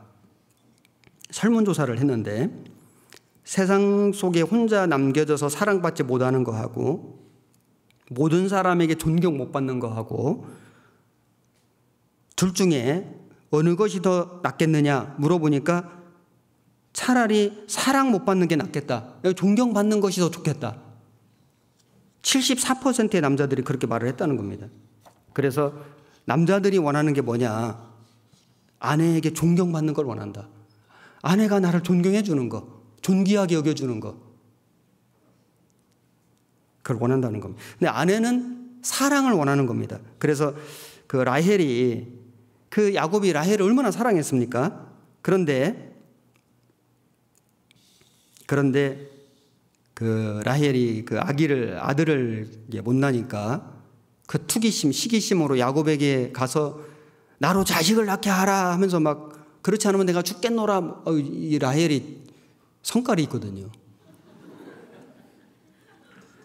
얼굴은 예뻤는데 성깔이 좀 있었습니다. 나로 자식을 낳게 하라. 그러니까 야곱이 무슨 방법으로 자식을 낳게 합니까? 하나님 해주셔야 되는 건데, 내가 죽겠노라. 왜냐하면은 이제 아들을 못 낳기 때문에 사랑을 뺏긴다고 생각한 거거든요. 사랑 못 받을 때 여자들은 분노한다. 남편들은 존경을 못 받을 때 분노심이 일어난다. 그래서 그 아하수에로 왕이, 그 왕후 와스디가 정말 예뻤는데 그 잔치를 벌였지 않습니까? 에스더서에 보면은. 그래서 와스디를 청하여 왕후의 면류관을 정지하고 왕의 앞으로 나오게 하여 아리따움을 뭇 백성과 방백들에게 보이게 하라. 왕이 막 자랑을 하고 싶은 겁니다. 그런데 웬일인지 이 와스디가 이 내시에 전하는 왕명을 조차 오기를 싫어하니, 이게 웬일인지 안 오는 거예요. 세상에 왕의 말을 안 듣는 사람이 그 나라에 한 사람도 없는데 딱 한 사람 있는 겁니다. 자기 아내가 말을 안 듣는 거예요. 그래서 왕이 진노하여 중심이 불붙는 듯 하더라. 남자들은 자신이 경멸당했다고 생각할 때 분노가 극에 달합니다. 존경받지 못할까 봐 두려워합니다. 그래서 특별히 누구에게? 자기 아내에게 존경받기를 원한다. 이게 남자들의 본성에 있는 겁니다. 이걸 이해해야 된다.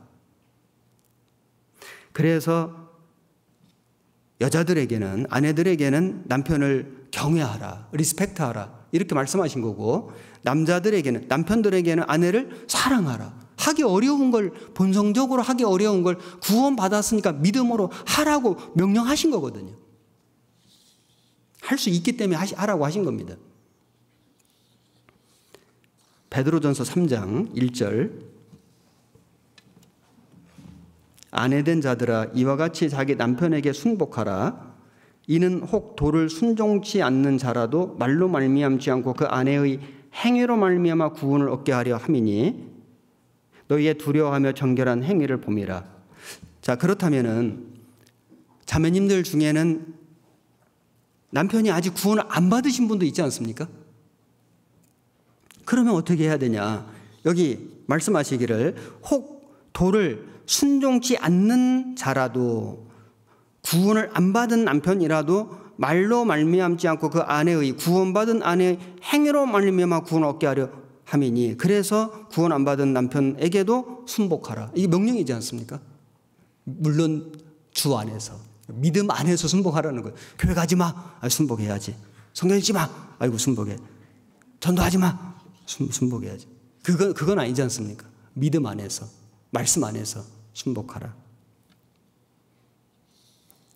이것이 하나님의 명령인 겁니다. 그렇게 해야 유익이 있고 하나님의 축복이 있는 거다. 그래야만 전도가 되는 겁니다.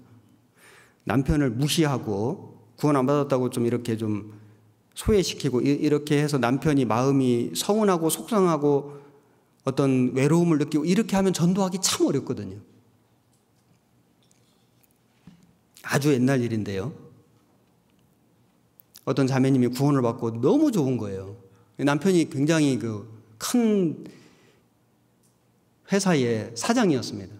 아주 잘 나가는 사람이었죠.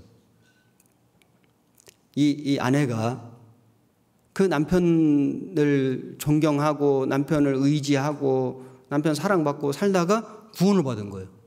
구원을 받고 나니까 이제 남편이 사랑 안 해줘도 남편이 뭐 자기에게 어떤 시간을 같이 안 보내줘도 문제가 없는 거예요. 교회 오고 말씀 듣고 교제하는 게 너무 좋은 거예요. 남편이 이제 문제가 생겼죠. 그래서 이제 아내에게 물었습니다. 둘 중에 하나 선택해라. 하나님이냐 나냐. 그랬더니 이 구원받은 지 얼마 안 된 이 자매님이 용기 있게 난 하나님이다. 하나님이다. 용기 있게 난리가 났습니다.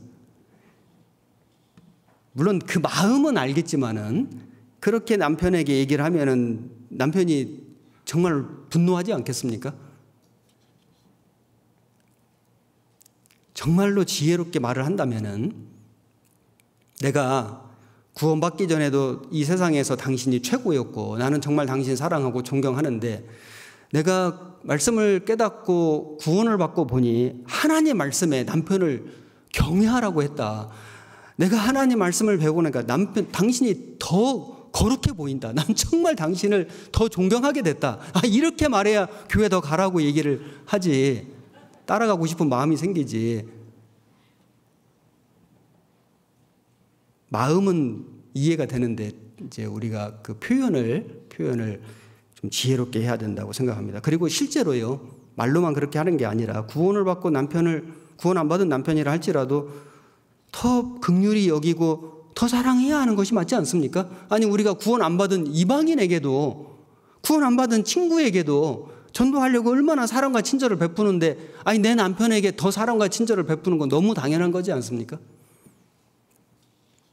물론 어떤 분들은 좀 강팍한 분도 있고 정말 고집이 세고 정말 좀 해도 너무한다 이런 사람도 없지 않아 있긴 합니다만은 그런데 성경에는 아내의 행위로 말미암아 구원을 얻게 하려 함이니 이렇게 말씀하셨기 때문에 그래서 갈리지 말고 이혼하지 말고 너가 남편을 구원할 수 있을는지 얻지 않으냐. 하나님이 그런 남편을 만나서 아내로 살아오다가 구원받게 하신 목적이 있을 거다. 이걸 믿어야 됩니다.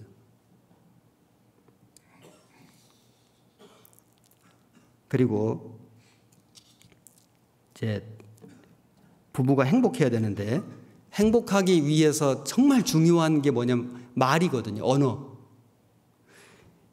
말을 잘못해서 행복이 깨지기도 하고요. 불행해지기도 하고 정말 말을 잘해서 불행했던 부부가 행복해지기도 합니다. 이 말이 정말 중요한데 이 언어의 단계를 잠깐 말씀드려보면 1단계, 2단계, 3단계, 4단계 언어가 있는데 1단계 언어는 그냥 입술로 하는 언어, 입술의 언어. 그냥 상투적인 말입니다. 안녕하세요. 건강하십니까? 뭐 우리가 서로 그냥 입으로 하는 말 있지 않습니까? 감동은 없습니다. 2단계 언어는 머리로 하는 언어. 이거는 지식과 정보를 나누는 사무적인 언어입니다. 이것도 필요하긴 한데 이런 언어도 해야 되죠. 그러나 이것으로 상대방을 감동시키는 건 어렵지 않습니까? 3단계 언어는 가슴의 언어인데 가슴, 심금을 울리는 언어, 공감의 언어. 그래서 이 공감, 마음을 같이 해주는 마음의 벽을 허물어뜨리는 그런 언어가 가슴의 언어이고 4단계 언어는 스킨십의 언어인데 공감의 언어 플러스 적절한 스킨십이 따라갈 때 친밀감은 극대화된다. 부부가 그렇게 해야 된다는 거죠. 그리고 우리가 이 연습이 좀 필요한데 이런 내용은 많이 들어보셨을 텐데 대화를 할 때 you 메시지, I 메시지 그래서 이제 you 당신 2인칭으로 표현한 화법 예를 들면은 이제 뭐 남편이나 아내가 외출했다가 늦게 왔습니다. 왜 늦었어요? 무슨 일 있었어요? 이제 이게 you 메시지거든요. 네, I 메시지는 당신이 늦게 와서 내가 걱정을 많이 했어요. 내 중심으로 얘기를 하는 거죠. 내가 많이 기다리다가 지금 화가 났어요. 괜찮아요? 문제 없어요? 아무 일 없었어요? 그러니까 이게 I 메시지입니다. 이것이 훨씬 더 자기 느낀 감정을 잘 표현하는 방법이고 서로 간에 좋은 대화를 이끌어낸다고 할 수 있습니다. 이 연습이 좀 필요하거든요. 잠언 18장 20절을 찾아보시겠습니다. 잠언 18장 20절.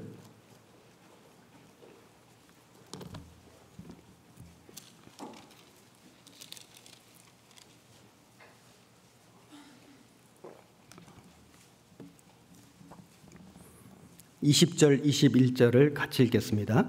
죽고 사는 것이 혀의 권세에 달렸나니.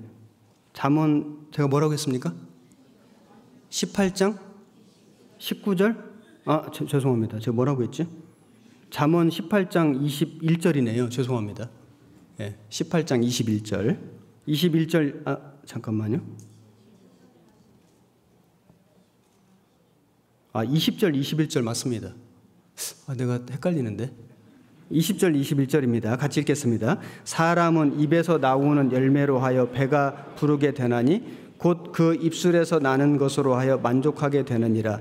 죽고 사는 것이 혀의 권세에 달렸나니 혀를 쓰기 좋아하는 자는 그 열매를 먹으리라. 제가 20절 21절 읽겠다고 하고 21절을 읽었습니다.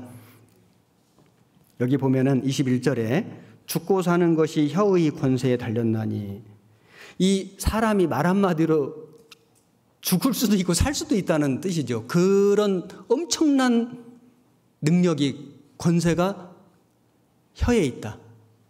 말로 사람 살리기도 하고 죽일 수도 있다. 그 사람이 어떤 사람인지 지금 어떤 인생을 살아가고 있는지는 그 사람의 말을 들어보면 알 수 있다. 30분만 대화를 나눠봐도 이 사람이 어떤 인격을 가진 사람이고 어떤 인생을 살고 있는 사람인지 거의 알 수 있지 않을까요? 그리스도인은 서로 위로하는 말, 용기를 주는 말, 때로는 잘못을 지적하더라도 남편에게, 아내에게 또는 자녀에게 어떤 잘못을 이야기해 주더라도 문제를 바로잡아주면서 격려하는 말, 정말 그런 지혜가 필요하죠.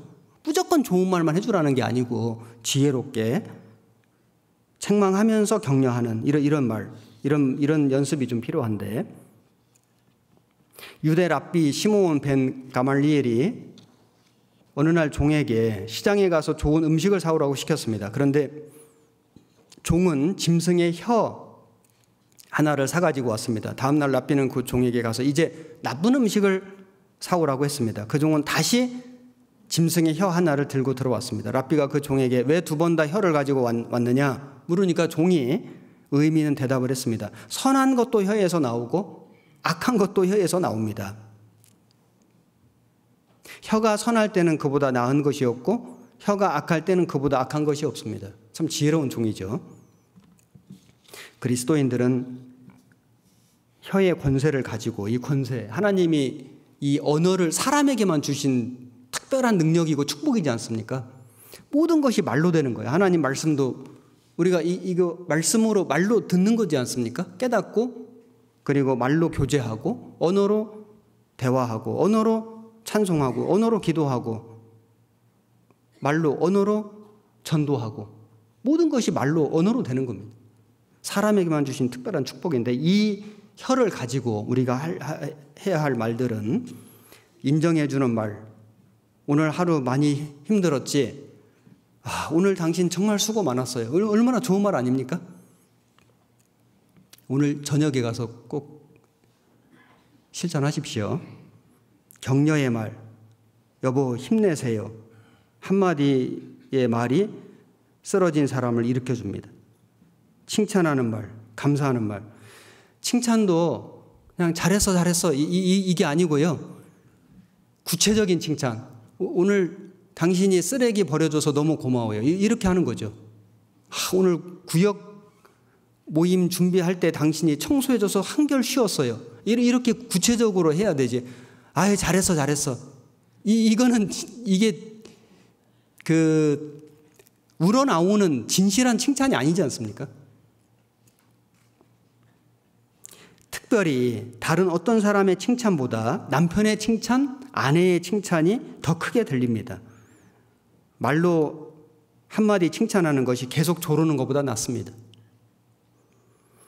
부부가 서로 즐겨서 항상 해야 하는 세 개의 말. 미안해요, 고마워요, 사랑해요. 미안해요, 고마워요. 같이 한번 해볼까요? 미안해요, 고마워요, 사랑해요. 이게 사람마다 어떤 사람은 좀 잘 되는데 어떤 사람은 이게 진짜 안 되는 사람이 있거든요. 평생 한 번도 안 해본 사람도 있는지 모르겠습니다. 정말 그러면 안 되는데 그리스도인은 정말 그러시면 안 됩니다. 이 말을 입에 달고 살아야 된다. 미안해요, 고마워요, 사랑해요. 신혼 첫날 밤에 신랑이 내가 좀 무뚝뚝해서 사랑한다는 말 잘 못하거든. 그러더라도 이해해 주었으면 좋겠어 했더니 신부가 하는 말이 제가 건망증이 심해요. 한 번 들어서는 기억을 못하거든요. 미국 사람들은 I love you를 아주 입에 달고 사는데 너무 그렇게 그냥 좀 립서비스처럼 하는 그것보다는 좀 진심을 담아가지고 그런 어떤 상황 속에서 이렇게 그 마음을 표현해 준다면 정말 행복해질 거라고 생각합니다. 상처 주는 말, 이거는 말하면 안 되는데 이거는 세상 사람들이 하는 말인데요. 그리스도인들은 이런 말 하지도 않고 할 수도 없죠. 남편이 아내에게 하루 종일 뭐 했어? 애들은 왜 저 모양이야? 그 얼굴에 화장품 바르면 뭐 해? 당신이 뭘 한다고 그래? 입 닥치고 밥이나 해. 이건 이제 세상 사람들이 진짜 아내에게 정말 가슴 후비는 말, 정말 예리하게 찌르는 이런 말, 이건 정말 연습하시면 안 됩니다. 이거 입 밖에 내서는 안 되는 말. 저도 입 밖에 냈네요. 할 수 없이. 남편에게 상처 주는 말. 당신 월급이 얼마인 줄 알아요? 당신 식구들은 왜 그 모양이에요? 군대나 제대로 갔다 왔어요? 내가 당신 잘릴 줄 알았어요. 애들이 당신 보고 뭐라고 하는 줄 알기나 해요? 이런 말들은 진짜 남편을 넘어뜨리는 말, 정말 짓밟는 말이죠. 정말 이런 말은 입 밖에 내는 것은 물론이고 마음에 생각도 하시면 안 됩니다. 정말 우리가 말로 혀의 권세, 사람을 살릴 수도 있고 죽일 수도 있다. 말 한마디가 넘어진 사람을 일으킨다. 실패하는 부부 유형, 침묵 부부. 말을 안 해요. 서로 말을 안 해. 부부의 침묵은 금이 아니라 금이 가게 한다. 퉁명부부. 하여튼 퉁명스럽고 짜증내고 퉁명부부. 실패하는 불행한 부부의 유형이죠. 그 다음에 돈돈 부부. 하여튼 입만 열면 돈돈 하는 돈돈 부부. 달달 부부. 하여튼 달달 볶고 꼬치꼬치 캐 묻고. 외도 부부, 밖으로 놔두는 거. 험담 부부, 흉보고. 따로 부부, 관심이 없어요. 서로에게. 따로따로예요. 이건 정말 불행한 부부의 모습이죠. 우리는 이런 걸 흉내도 내서는 안 됩니다. 구원받은 그리스도인들 속에 살아오는 삶 속에서 트라우마와 콤플렉스가 있다. 이걸 치료해 주는 사람이 누구냐? 물론 하나님 말씀이죠. 가정에서는 부부라고 생각합니다. 사람들은 이 자라오는 과정 속에서 많은 트라우마를 겪으며 살게 되어 있습니다. 정도의 차이가 있겠죠. 모양의 차이가 좀 있겠죠. 트라우마라는 게 어떤 정신적인 외상, 마음의 상처 이런 겁니다. 이것이 이제 내재되어 있다가 어떤 상황이 되면은 학생이 돼서 어른이 돼서 심지어 결혼을 하고 나이를 먹었는데 이 트라우마가 어떤 충격에 의해서 이게 정신적인 문제로 나올 수도 있고 정서적인 문제로 나올 수도 있고 요즘은 얼마나 참 그런 일들이 너무 많지 않습니까? 그리스도인도 우울증 걸릴 수 있습니다. 그리스도인도 공황장애 올 수 있습니다. 신앙생활 잘하는 사람도 예외 없습니다. 치료하면 되거든요. 우리는 필요하면 약물의 치료도 받고 상담 치료도 받고 물론 우리는 신앙인이기 때문에 말씀의 치료를 받겠지만은 우리가 이런 트라우마를 정말 치료해 줄 수 있는 사람들이 누구냐? 먼저는 부부이다. 남편은 아내에게, 아내는 남편에게. 서로가 가지고 있는 그런 정신적인 외상, 마음의 상처를 치료해 줄 수 있다. 그래서 아픔과 슬픔, 두려움, 무서움, 불안함, 외로움, 원망감, 억울함, 분노감 이런 것들이 있습니다. 이 사람 속에 있을 수 있는데 그거를 표출할 수 있도록 그걸 말하면은 야단치고 막 문제 삼고 하는 것이 아니라 이런 상처가 있구나. 이걸 좀 알아주고 이런 외로움이 있었구나. 참 이런 어려움이 있었구나. 이런 불우한 상황이 있었는데 이렇게 잘 성장해서 이렇게 구원을 받아가지고 내가 이렇게 결혼할 수 있게 된 것은 하나님의 은혜다. 이렇게 받아들여야 되지. 무슨 다 옛날 지난 얘기를 하냐고 이런 식으로 해가지고 그 마음의 상처를 표현 못하게 하면 더 큰 문제 생깁니다. 그래서 더 마음의 상처가 커지지 않도록 그걸 내어놓게 하고 교제해주고 위로해주고 공감해주고 그래서 그것이 치료될 수 있도록 그게 남편의 역할이고 아내의 역할인 겁니다. 콤플렉스도 있는데 이 콤플렉스라는 뜻은 많은 복잡한 뜻이 있는데 이제 여러 가지가 있습니다. 여러 가지 콤플렉스가 있는데 그중에 열등감 콤플렉스, 좀 열등의식, 내가 좀 못났다고 생각하는 그런 사람이 있을 수 있거든요. 그리스도인들 중에는 세상적으로 아주 이렇게 뛰어난 사람들보다는 오히려 그렇지 못한 경우가 더 많을 수 있지 않습니까? 나름대로의 콤플렉스가 있을 수 있는데 여러 가지 콤플렉스라는 뜻 자체는 복잡한 많은 것들이 있는데 그중에 이제 좀 열등감을 가지고 있는 그런 남편, 그런 아내가 있을 때에 그 자존감을 높여주는 그 역할을 누가 하는 거냐? 그게 남편이 하는 거다. 그 아내가 하는 거다. 근데 오히려 그거를 더 깎아내리고 더 무시하고 그러면 이제 진짜 불행해집니다. 사람은 어렸을 때 부모로부터 또 사춘기 때는 친구로부터 연애 시절 애인으로부터 결혼하면 부부로부터 정말 그런 사랑의 대화, 어떤 친밀한 대화를 통해서 서로가 서로의 자존감을 높여줄 수 있다. 당신 참 잘 살았다. 훌륭하게 살았다. 그런 어려움 속에서도 비록 이런저런 문제는 있었지만은 그런 가정 환경 속에서 당신 정말 올바르게 곧게 이만큼 잘 살아왔다. 그거 위로해주고 격려해주고 그리고 우리 앞으로 더 잘 살 수 있다. 정말 그걸 누가 해주겠습니까? 그 남편이, 그 아내가 그걸 해줘야지. 남편도 해주지 않는, 아내도 해주지 않는 걸 누가 해주겠습니까? 남편이 아내를 무시하고 아내가 남편을 무시하고 존경하지 않고 사랑하지 않는, 나도 그렇게 하지 않는 것을 누구에게 그렇게 해달라고 할 수 있는 겁니까? 내가 먼저 해야 되는 거 아닙니까? 아내가 남편을 존중해주고 남편이 아내를 사랑해줄 때 다른 사람도 그 모습을 보고 야, 존중받을 사람이다. 사랑받을 사람이다. 이렇게 인정을 해주지. 아내가 남편을 무시하고 남편이 아내를 사랑하지 않는데 그걸 누가 해주겠습니까? 연세대학교 철학과 김영석 교수의 일화인데 9살 때 일이었습니다. 모내기를 하는 현장에 심부름차가 갔었는데 한 아주머니께서 허리를 펼치며 일어서려고 하다가 저 아이는 누구야?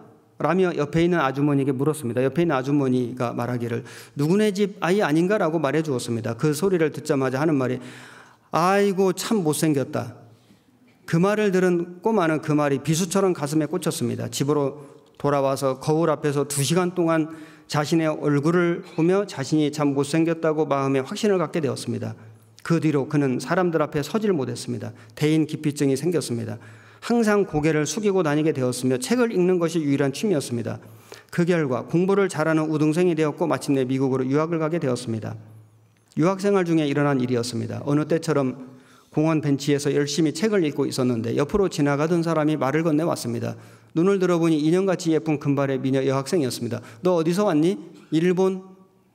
아니면 중국? 아니 그럼 어디? 한국에서 왔다. 그 말을 들은 여학생으로부터 한국에도 너처럼 잘생긴 남자가 있었구나 라는 말을 듣게 되었습니다.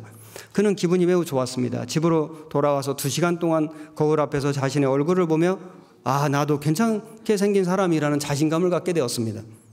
그는 점점 사람들 앞에서 서게 되었고 36살이 되어서 늦었지만 결혼도 하게 되었습니다. 그 미모의 여학생이 던져준 그 말 한마디가 그의 인생을 바꿔놓은 터닝 포인트가 될 수 있었습니다. 누군가 나에게 참 무심코 던진 그 말 한마디가 나를 비참하게 만들 수도 있고 누군가 나에게 해준 그 정말 선한 말 한마디가 나의 인생을 완전히 선하게 바꿔줄 수도 있고 우리는 누군가에게 그런 선한 말, 그 사람에게 선한 영향력을 끼쳐주는 말을 하려고 해야 하지 않겠습니까? 특별히 누구에게? 남편에게, 아내에게, 자녀에게, 부모님에게. 부부싸움을 안 할 수는 없는데 저는 부부싸움을 언제 했는지 기억이 안 납니다. 신혼 때 한 것은 맞고요. 아마 종종 좀 그런 일이 있었던 것 같은데 여러분에게도 그런 일들이 좀 있었을 것입니다. 그런데 이 한평생을 살아가면서 갈등을 겪는 것은 당연한 일이고 부부싸움 자체를 안 할 수는 없습니다. 피할 길이 없는데 슬기롭게 부부싸움을 해보자. 뭐 어떻게 하면 좋겠느냐. 일단 다른 사람하고 비교하지 말자. 구원받은 아내가 자기 남편 보고 당신은 왜 김아무개 형제처럼 못하냐고 이러면은 이제 정말 이건 치명적인 겁니다. 그렇지 않습니까? 당신 누구 자매 보라고 왜 당신은 그 자매만큼 못하냐고. 이거는 정말로 치명적인 말이 됩니다. 화풀이 하는 식으로 말하면 안 됩니다. 화풀이 그냥 자기 하고 싶은 말 확 해가지고 자기는 마음 시원하고 상대방 마음에 생채기를 내는 상대방을 무시하는 말, 경멸하는 말, 정말 이 말 한마디 그 단어 하나 뭔가 좀 사람의 마음을 확 상하게 하는 그 세상 사람들은 막 욕설 같은 거 하지 않습니까? 그 욕설 한마디가 평생 가는 상처가 되거든요. 그러면은 상대방의 모든 신뢰가 다 깨집니다. 회복하기 어려울 수 있습니다. 이기려고 하면 안 된다. 막 제압하려고. 근데 이 지는 게 이기는 거다는 그 말이 진짜 진리입니다. 져주면은 져준 줄 알고 나중에 좋아지게 돼 있거든요. 그리고 시간이 없으니까 부부 싸움이 아이들에게 너무나 부정적인 영향을 미칩니다. 그 부부가 계속 그 싸움을 하면요, 아이들은 지진을 경험하는 공포감을 갖게 된다. 지진을 경험한 사람들은 정말 그게 트라우마가 평생 간다고 하거든요. 부부 싸움을 자주 목격한 아이는 죄책감, 무기력, 슬픔, 분노, 불안, 우울감을 갖게 됩니다. 총알이 빗발치는 전쟁터에서 느끼는 공포감을 가질 수도 있다고 합니다. 그러니까 부모는 무심코 그냥 습관적으로 말다툼을 하고 막 싸우는데 이 아이는 엄청난 공포감을 느끼는 거예요. 그래서 그 대물림이 될 수 있습니다. 대물림. 이 자녀들이 알코올 중독 아버지 밑에서 막 그 학대받고 했던 사람이 나는 결코 아버지 같은 사람이 되지 말아야지. 그걸 막 아주 결심하고 각오하고 막 이를 물고 했는데 나중에 보면 자기도 알코올 중독이 되는 경우가 있거든요. 부부 싸움하는 걸 계속 보고 자란 자녀가 다 그런 건 아니지만은 그 대물림 될 수 있다. 이 부모에게 엄청난 책임이 있습니다. 그래서 그 부부 10계명, 부부 10계명, 두 사람이 동시에 화를 내지 않습니다. 불이 나기 전에는 고함을 지르지 않습니다. 하루 한 번 이상 칭찬하고 격려합니다. 다른 부부와 비교하지 않습니다. 아픈 곳을 건드리지 않습니다. 분노를 품고 침상에 들지 않습니다. 처음 사랑을 잊지 않습니다. 숨기는 것이 없어야 합니다. 상대방을 고치겠다는 생각을 포기합니다. 둘만의 시간을 자주 갖습니다. 이거 좀 필요한 것 같습니다. 둘만의 시간을 좀 자주 갖는다. 좀 대화도 하고 차도 마시고 산책도 하고 같이 운동도 하고 좀 어떤 그런 참 저는 청년 시절에 결혼 신혼 때에 우리 아이들에게도 너무 미안하고 자매한테도 정말 너무 미안하고 한 달에 한 번은 집에 가서 밥을 먹었는지 기억이 잘 안 납니다. 하여튼 뭐 직장 퇴근하면 무조건 교회 갔고 교회에서 모든 일 다 마치고 제가 좀 젊은 날에 전도인 부름 받아가지고 12시 전에 집에 들어온 기억이 안 납니다. 그렇게 참 무심한 남편으로 참 살았는데 이제 나이를 조금씩 먹어가면서 40대가 되고 50대가 되고 제가 몸이 아프고 아파보고 제가 인생에 참 이렇게 가장 힘든 어떤 눈물의 골짜기 같은 것도 좀 지나보고 이렇게 하면서 야, 가족이 이렇게 소중하구나. 자매가 이렇게 소중하구나. 그걸 정말 실감했거든요. 그래서 이제 좀 집에도 자주 가고, 자주 가는 거 이상하죠. 매일 가고, 집에도 매일 가고, 죄송합니다. 매일 가는데 이제 좀 일찍 가고. 그리고 이제 가면은 또 자매도 좀 안아주고, 예쁘다고 막 칭찬도 해주고, 제가 잘합니다. 그랬더니, 갱년기라 덥다고 안 오면은 좀 필요할 때 일찍 와서 좀 해주지.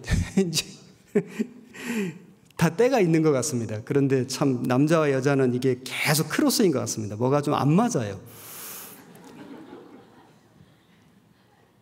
남자는 젊었을 때 밖으로 돌다가 북한에서 50대 남자를 가을파리라고 하거든요.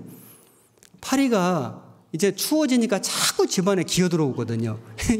남자가 나이 먹으면 자꾸만 집에 가는데 여자는 평생 집에서 고생하다가 이제 조금 이제 좀 자유롭게 이제 살 수 있는데 남편이 매일 집에 와 있으니까 이제 힘든 겁니다. 이게 세상 사람 얘기하는 겁니다. 북한에서 가을파리라고.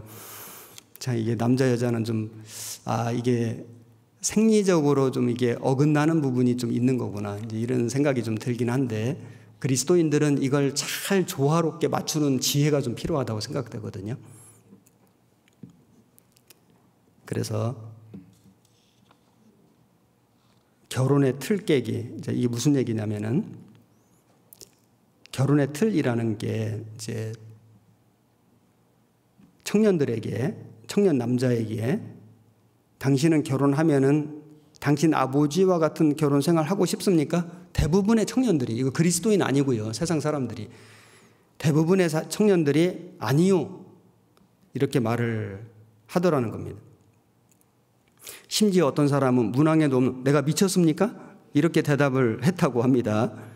그러니까 아버지에게서 선한 영향력을 잘 못 받은 사람들이 많이 있는 겁니다. 청년 여자들에게 질문했습니다. 결혼을 앞둔 청년 여자들에게 당신 결혼하면 당신 어머니와 같은 결혼 생활을 하고 싶습니까? 많은 여자들이 생각하다가 아니요 라고 대답을 한다고 합니다. 그런데 이 아이러니컬한 것이 그렇게 대답을 하고 일정 시간 지나면 자기도 모르게 자기 부모와 비슷한 결혼 생활을 답습하는 자신을 보게 된다. 이게 결혼의 틀이라는 건데 이걸 깨자는 거죠. 그리스도인은 이걸 깰 수 있다. 비록 내가 좀 불우한 환경에서 자랐더라도 좀 아버지가 좀 선한 영향력을 끼치는 아버지가 아니었더라도 덕이 되고 본이 되고 좀 자녀들을 정말 그 사랑으로 양육하는 그런 아버지가 아니었더라도 어쩌면은 술 취하고 폭언하고 폭행하는 아버지였다 할지라도 그런 속에서 내가 자랐다 할지라도 우리는 구원을 받았기 때문에 진짜 하나님 아버지를 만났기 때문에 하나님 아버지의 엄청난 영원한 사랑을 받았기 때문에 우리는 이 틀을 깰 수 있는 사람들이다. 그래서 그런 불호 환경 속에서 자랐고 그런 좀 덕스럽지 못한 부모님 밑에서 양육을 받았다 할지라도 그런 상처는 있다 할지라도 우리는 구원받은 사람들은 그 결혼의 틀을 깰 수 있다. 오히려 하나님 말씀으로 위로받고 그래서 힘을 얻고 그런 부모님도 용서하고 그런 부모님에게 찾아가고 그런 부모님에게 주님의 말씀을 전하고 그래서 다시 화목하게 되고 행복하게 되는 그렇게 할 수 있는 능력을 가진 사람이 그리스도인이거든요. 우리거든요. 그래서 어린 시절에 좀 불우한 것을 원망하지 말고 그건 어떻게 보면 주님을 만날 수 있는 기회였습니다. 그렇지 않습니까? 상처가 있지만은 하나님 상처를 치료해 주셨고 또 서로 교회 안에서 서로 치료하고 결혼해서 남편과 아내가 서로 치료하고 치료받고 얼마든지 그렇게 할 수 있습니다. 그래서 우리는 상처받은 사람들에게 가서 그들의 마음을 공감해 주고 체휼하고 그리고 또 위로해 주고 하나님 말씀으로 그들을 구원하게 할 수 있는 사람들이 우리인 거거든요. 결혼의 틀을 깨기 위해서는 자기 부모님의 결혼 생활이 덕스럽지 않았다 할지라도 그것이 정답이 아닌 것을 알아야 됩니다. 그게 정답이다. 나도 저렇게 살 것 같다. 그렇지 않다는 거예요. 그리고 주변의 형제 자매님들 중에서 행복하게 부부 생활을 영위하고 있는 가정과 교제를 통해서 벤치마킹하는 저걸 닮고 싶다. 저렇게 살고 싶다. 살면 되거든요. 그럼 배우면 되거든요.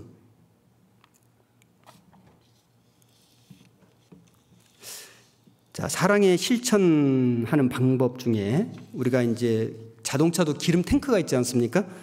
탱크를 채워 놓아야 잘 달릴 수 있는 것처럼 부부간에도 사랑의 탱크를 잘 채워 놔야 되는데 이 탱크의 모양이 사람마다 좀 달라가지고 상대방이 원하는 걸 해줘야 된다. 자기가 좋아하는 걸 해주는 게 아니고 상대방이 원하는 걸 해주는 거. 그래서 사람마다 탱크 모양이 다른데 어떤 사람은 언어형이 있어가지고 인정해주고 격려해주고 칭찬해주는 그런 말을 들으면은 사랑받는 느낌을 받는 그래서 힘이 나고 그래서 또 다시 일어나고 하는 그런 언어형 탱크를 가진 사람이 있고 대화형 탱크가 있는데 서로 대화를 통해서 그래서 자기 말을 잘 들어주고 또 상대방 말도 진솔하게 해주고 이렇게 대화하면서 사랑받고 있다 이런 느낌을 받는 사람이 있고 어떤 사람은 함께 활동하면서 함께 외식하고 뭐 영화 보고 쇼핑하고 여행하고 하면서 취미 생활을 이런 걸 같이 하면서 내가 사랑받고 있다 이렇게 느끼는 사람이 있고 어떤 사람은 선물 받을 때 내가 사랑받고 있다 이렇게 느끼는 사람이 있고 뭐 생일 결혼기념일 어디 뭐 출장 여행 가서 돌아올 때 선물 사오는 거 기다리고 우리 자매는 선물형은 아닌 것 같습니다. 뭘 사오면은 좋아해 본 적이 별로 없는 것 같아요. 서비스형. 여기 그 어린 시절에 그 어머니들이 자식을 그렇게 막 애지중지하고 이렇게 살펴주고 했지 않습니까? 이런 걸 받을 때 내가 사랑받고 이렇게 느끼는 유형이 있다는 겁니다. 스킨십형, 손을 잡아주고 쓰다듬어주고 포옹해주고 또 부부 같으면은 성관계를 해주고 이렇게 같이 할 때에 사랑을 느끼는 그런 유형이 있기 때문에 사람마다 좀 이 다양성이 있지 않습니까? 그래서 내가 좋은 거를 해주려는 게 아니라 상대방이 원하는 걸 해주는 거. 그래서 우리가 이제 정리를 좀 해보면은 행복한 부부, 그냥 되는 게 아니고 이건 만들어지는 거다. 제가 결혼 줄에서 할 때도 이 얘기를 가끔 하는데요. 결혼은 요술이 아니고 예술이다. 어쩌다가 행복해지는 게 아니고요. 예술가가 작품을 만들듯이 같이 만들어가는 거다. 우리가 뭐 신혼은 아닐지라도 하면 됩니다. 얼마든지. 세상 사람들은 잘 살다가도 황혼 이혼한다고 하지 않습니까? 그게 아니라 우리 그리스도인들은 잘못 살다가도 구원받아서 정말 황혼의 신혼처럼 살 수도 있다. 우리가 행복해지기 위한 서로 간의 노력이 필요한데 오늘 저녁에 가서 오늘이든지 내일이든지 간에 서로에게 바라는 것을 한번 들어보시면 좋겠습니다. 나는 당신에게 이런 걸 원해요. 진지하게 한번 물어보기도 하고 또 말해보기도 하고 대화가 잘 안 되는 사람은 편지로 써보기도 하고 요즘 뭐 문자, 카톡, SNS 있지 않습니까? 남겨보고 나는 당신에게 이런 걸 원해요. 당신은 나에게 뭘 원해요? 좀 물어보고 들어주고 이걸 바라는구나. 이렇게 해주는 걸 원하는구나. 좀 진짜 진지하게 묻고 진지하게 듣고 그리고 서로에게 약속하기. 한번 내가 노력해 보겠다. 정말 내가 한번 진짜 노력을 한번 해보겠다. 그리고 노력을 해야죠. 약속하고 실천하기, 연습하기. 단번에는 안 돼도 그 평생 살아온 습관이 어떻게 단번에 바뀌겠습니까마는 우리가 이렇게 평행선이라는 게 있고요. 각도가 조금만 벌어져도 10년, 20년, 30년 나중에는 남이 돼버리거든요. 그런데 각도를 조금만 좁혀도 이게 한 달이 가고 6개월이 가고 1년이 가고 2년, 3년 가면은 이게 좁혀지지 않겠습니까? 각도를 좁히는 거죠. 할 수 있잖아요. 서로에게 약속하고 연습하고 실천하기. 작은 것부터. 엄청난 게 아니고요. 아내가 남편에게 바라는 거 100가지 이렇게 말하지 말고요. 한 가지라도, 두 가지라도, 한 세 가지라도 당신 나에게 요것만 먼저 좀 해주세요. 그 다음에 또 얘기하더라도 남편이 아내에게 아내가 남편에게 서로가 난 당신이 이거 해주면 좋겠어요. 이렇게 해주면 참 좋겠어요. 진짜 진솔하게 묻고 진지하게 대답하고 그리고 그렇게 노력하기로 약속하고 진짜로 노력하기. 노력하는 모습만 봐도 마음이 좋아집니다. 남편이 노력하고 있구나. 우리 아내가 노력하고 있네. 약속 지키려고 노력하고 있네. 완전하게 바뀌지 않더라도 노력하는 모습만이라도 그 마음이 느껴질 때 좋아지거든요. 그리고 처음 사랑을 지키기. 요한계시록 2장 4절 에베소 교회에도 책망할 것이 있나니 너희 처음 사랑을 버려. 우리 신앙에도요. 처음 사랑 지키는 거. 이게 정말 중요하지 않습니까? 구원받고 처음 사랑 끝까지 지키다가 주님 만나는 거. 이게 진짜 신앙 성공하는 것처럼 부부 생활도 처음 만나가지고 그 서로 간의 약속을 주님 오시는 날까지 끝까지 지키는 거. 성공한 겁니다. 성공입니다. 처음 사랑을 기억하고 지키는 것. 정말 중요하다.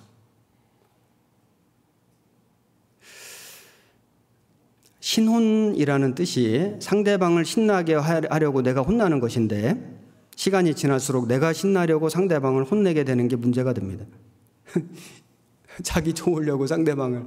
그게 아니라 우리는 자매가 즐거우니까 좋다. 자매가 행복해하니까 너무 좋다. 그래서 우리 형제가 저렇게 신나니까 너무 즐겁고 우리 형제가 저렇게 기뻐하니까 내가 정말 너무 기쁘고 그래서 우리는 정말 그리스도인은 매일을 신혼처럼 살 수 있다. 정말 그렇지 않습니까? 믿음으로 하나 되게. 정말 가장 중요한 게 뭐냐면은 서로 너무 다르거든요. 성격 저하고 저희 자매 진짜 완전 반대입니다. 완전 반대인데, 그런데 처음에는 이게 좀 힘들다고 생각했는데 살아보니까 너무 좋은 거예요. 야, 똑같은 사람 만났으면 너무 힘들었을 것 같아요. 너무 다르니까 조화가 딱 이루어져요. 완전 반대예요.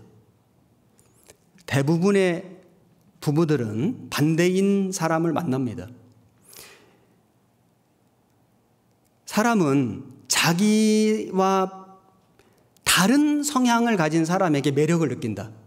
그래서 정말 내성적인 남자는 좀 외향적인, 좀 명랑하고 밝은 여자를 좋아하게 돼 있고요. 그렇게 결혼을 하면은 그 이세가 정말 이렇게 아주 적절하게 태어나지 않겠습니까? 아주 내성적인 남자가 극히 내성적인 여자를 만나가지고 지극히 내성적인 아이를 낳으면 너무 극단적이잖아요. 이게 집안이 얼마나 우울해지겠어요. 하나님이 나와 다른 성향을 가진 이성을 좋아하는 그런 뭔가 그 프로그램을 해놓으신 거라고 저는 생각이 되거든요. 그래서 결혼을 하기 전에는 나와 달라서 당신이 너무 좋아 그랬다가 결혼하고 나서는 왜 당신은 나와 달라? 이걸 문제 삼으니까 이게 문제가 될 일이냐고요. 아니, 달라서 좋아서 결혼해놓고 왜 다르냐고 문제를 삼을 게 아니라 감사해야죠. 조화를 이루어야 된다. 서로. 그래서 우리는 서로 마주보고 사랑하며 살아갈 뿐만 아니라 같은 곳을, 영원한 곳을 바라보고 천국까지 같이 가는 것입니다. 정말 다른 게 많아도 우리는 같은 게 있지 않습니까? 성령이 하나고 믿음이 하나이고 소망이 하나이고 정말 이것만 가지고도 모든 것을 이겨낼 수 있다. 정말 어떤 문제가 와도 어떤 시련이 와도 믿음이 하나다. 소망이 하나다. 가는 길이, 가는 곳이 결국에 우리의 목적지가 한 곳이다. 이거 하나만으로도요, 정말 우리는 어떤 어려움, 어떤 위기, 시련 다 극복할 수 있는 그 능력을 우리는 갖고 있는 겁니다. 오늘 제가 행복한 부부 약속한 시간이 돼서 마치겠고요. 내일은 가정생활에 대한 질의응답 시간을 갖겠습니다. 혹시 질문 못 내신 분 오늘이라도 내도 괜찮으니까 내주시길 바라겠습니다. 기도하겠습니다. 하나님 감사드립니다. 정말 우리가 구원을 받고 하나님의 몸된 교회 안에서 생활할 수 있게 해주신 은혜 앞에 감사드립니다. 또 우리가 결혼을 하고 남편과 아내가 함께 사랑하며 살아갈 수 있게 해주신 것도 정말 감사합니다. 우리가 믿음 안에서 하나가 되었으니 주님의 말씀을 조차 순종하며 서로 사랑하며 용서하며 주님 오시는 그날까지 믿음의 길을 끝까지 잘 걸어갈 수 있게 도와주옵소서. 우리 교회 안에 더 신실한 믿음의 가정들이 많이 생기고 또 더 많은 청년들이 새로운 가정을 가져서 더욱 주님께 쓰임받는 사람들이 되게 해 주옵소서. 이번 가정 특별 집회를 통해서도 주님께서 우리에게 가르쳐 주시고 이 가르침을 조차 우리가 순종하여 더 행복한 부부, 화목한 가정 이룰 수 있게 도와주옵소서. 예수님 이름으로 기도드렸습니다. 아멘.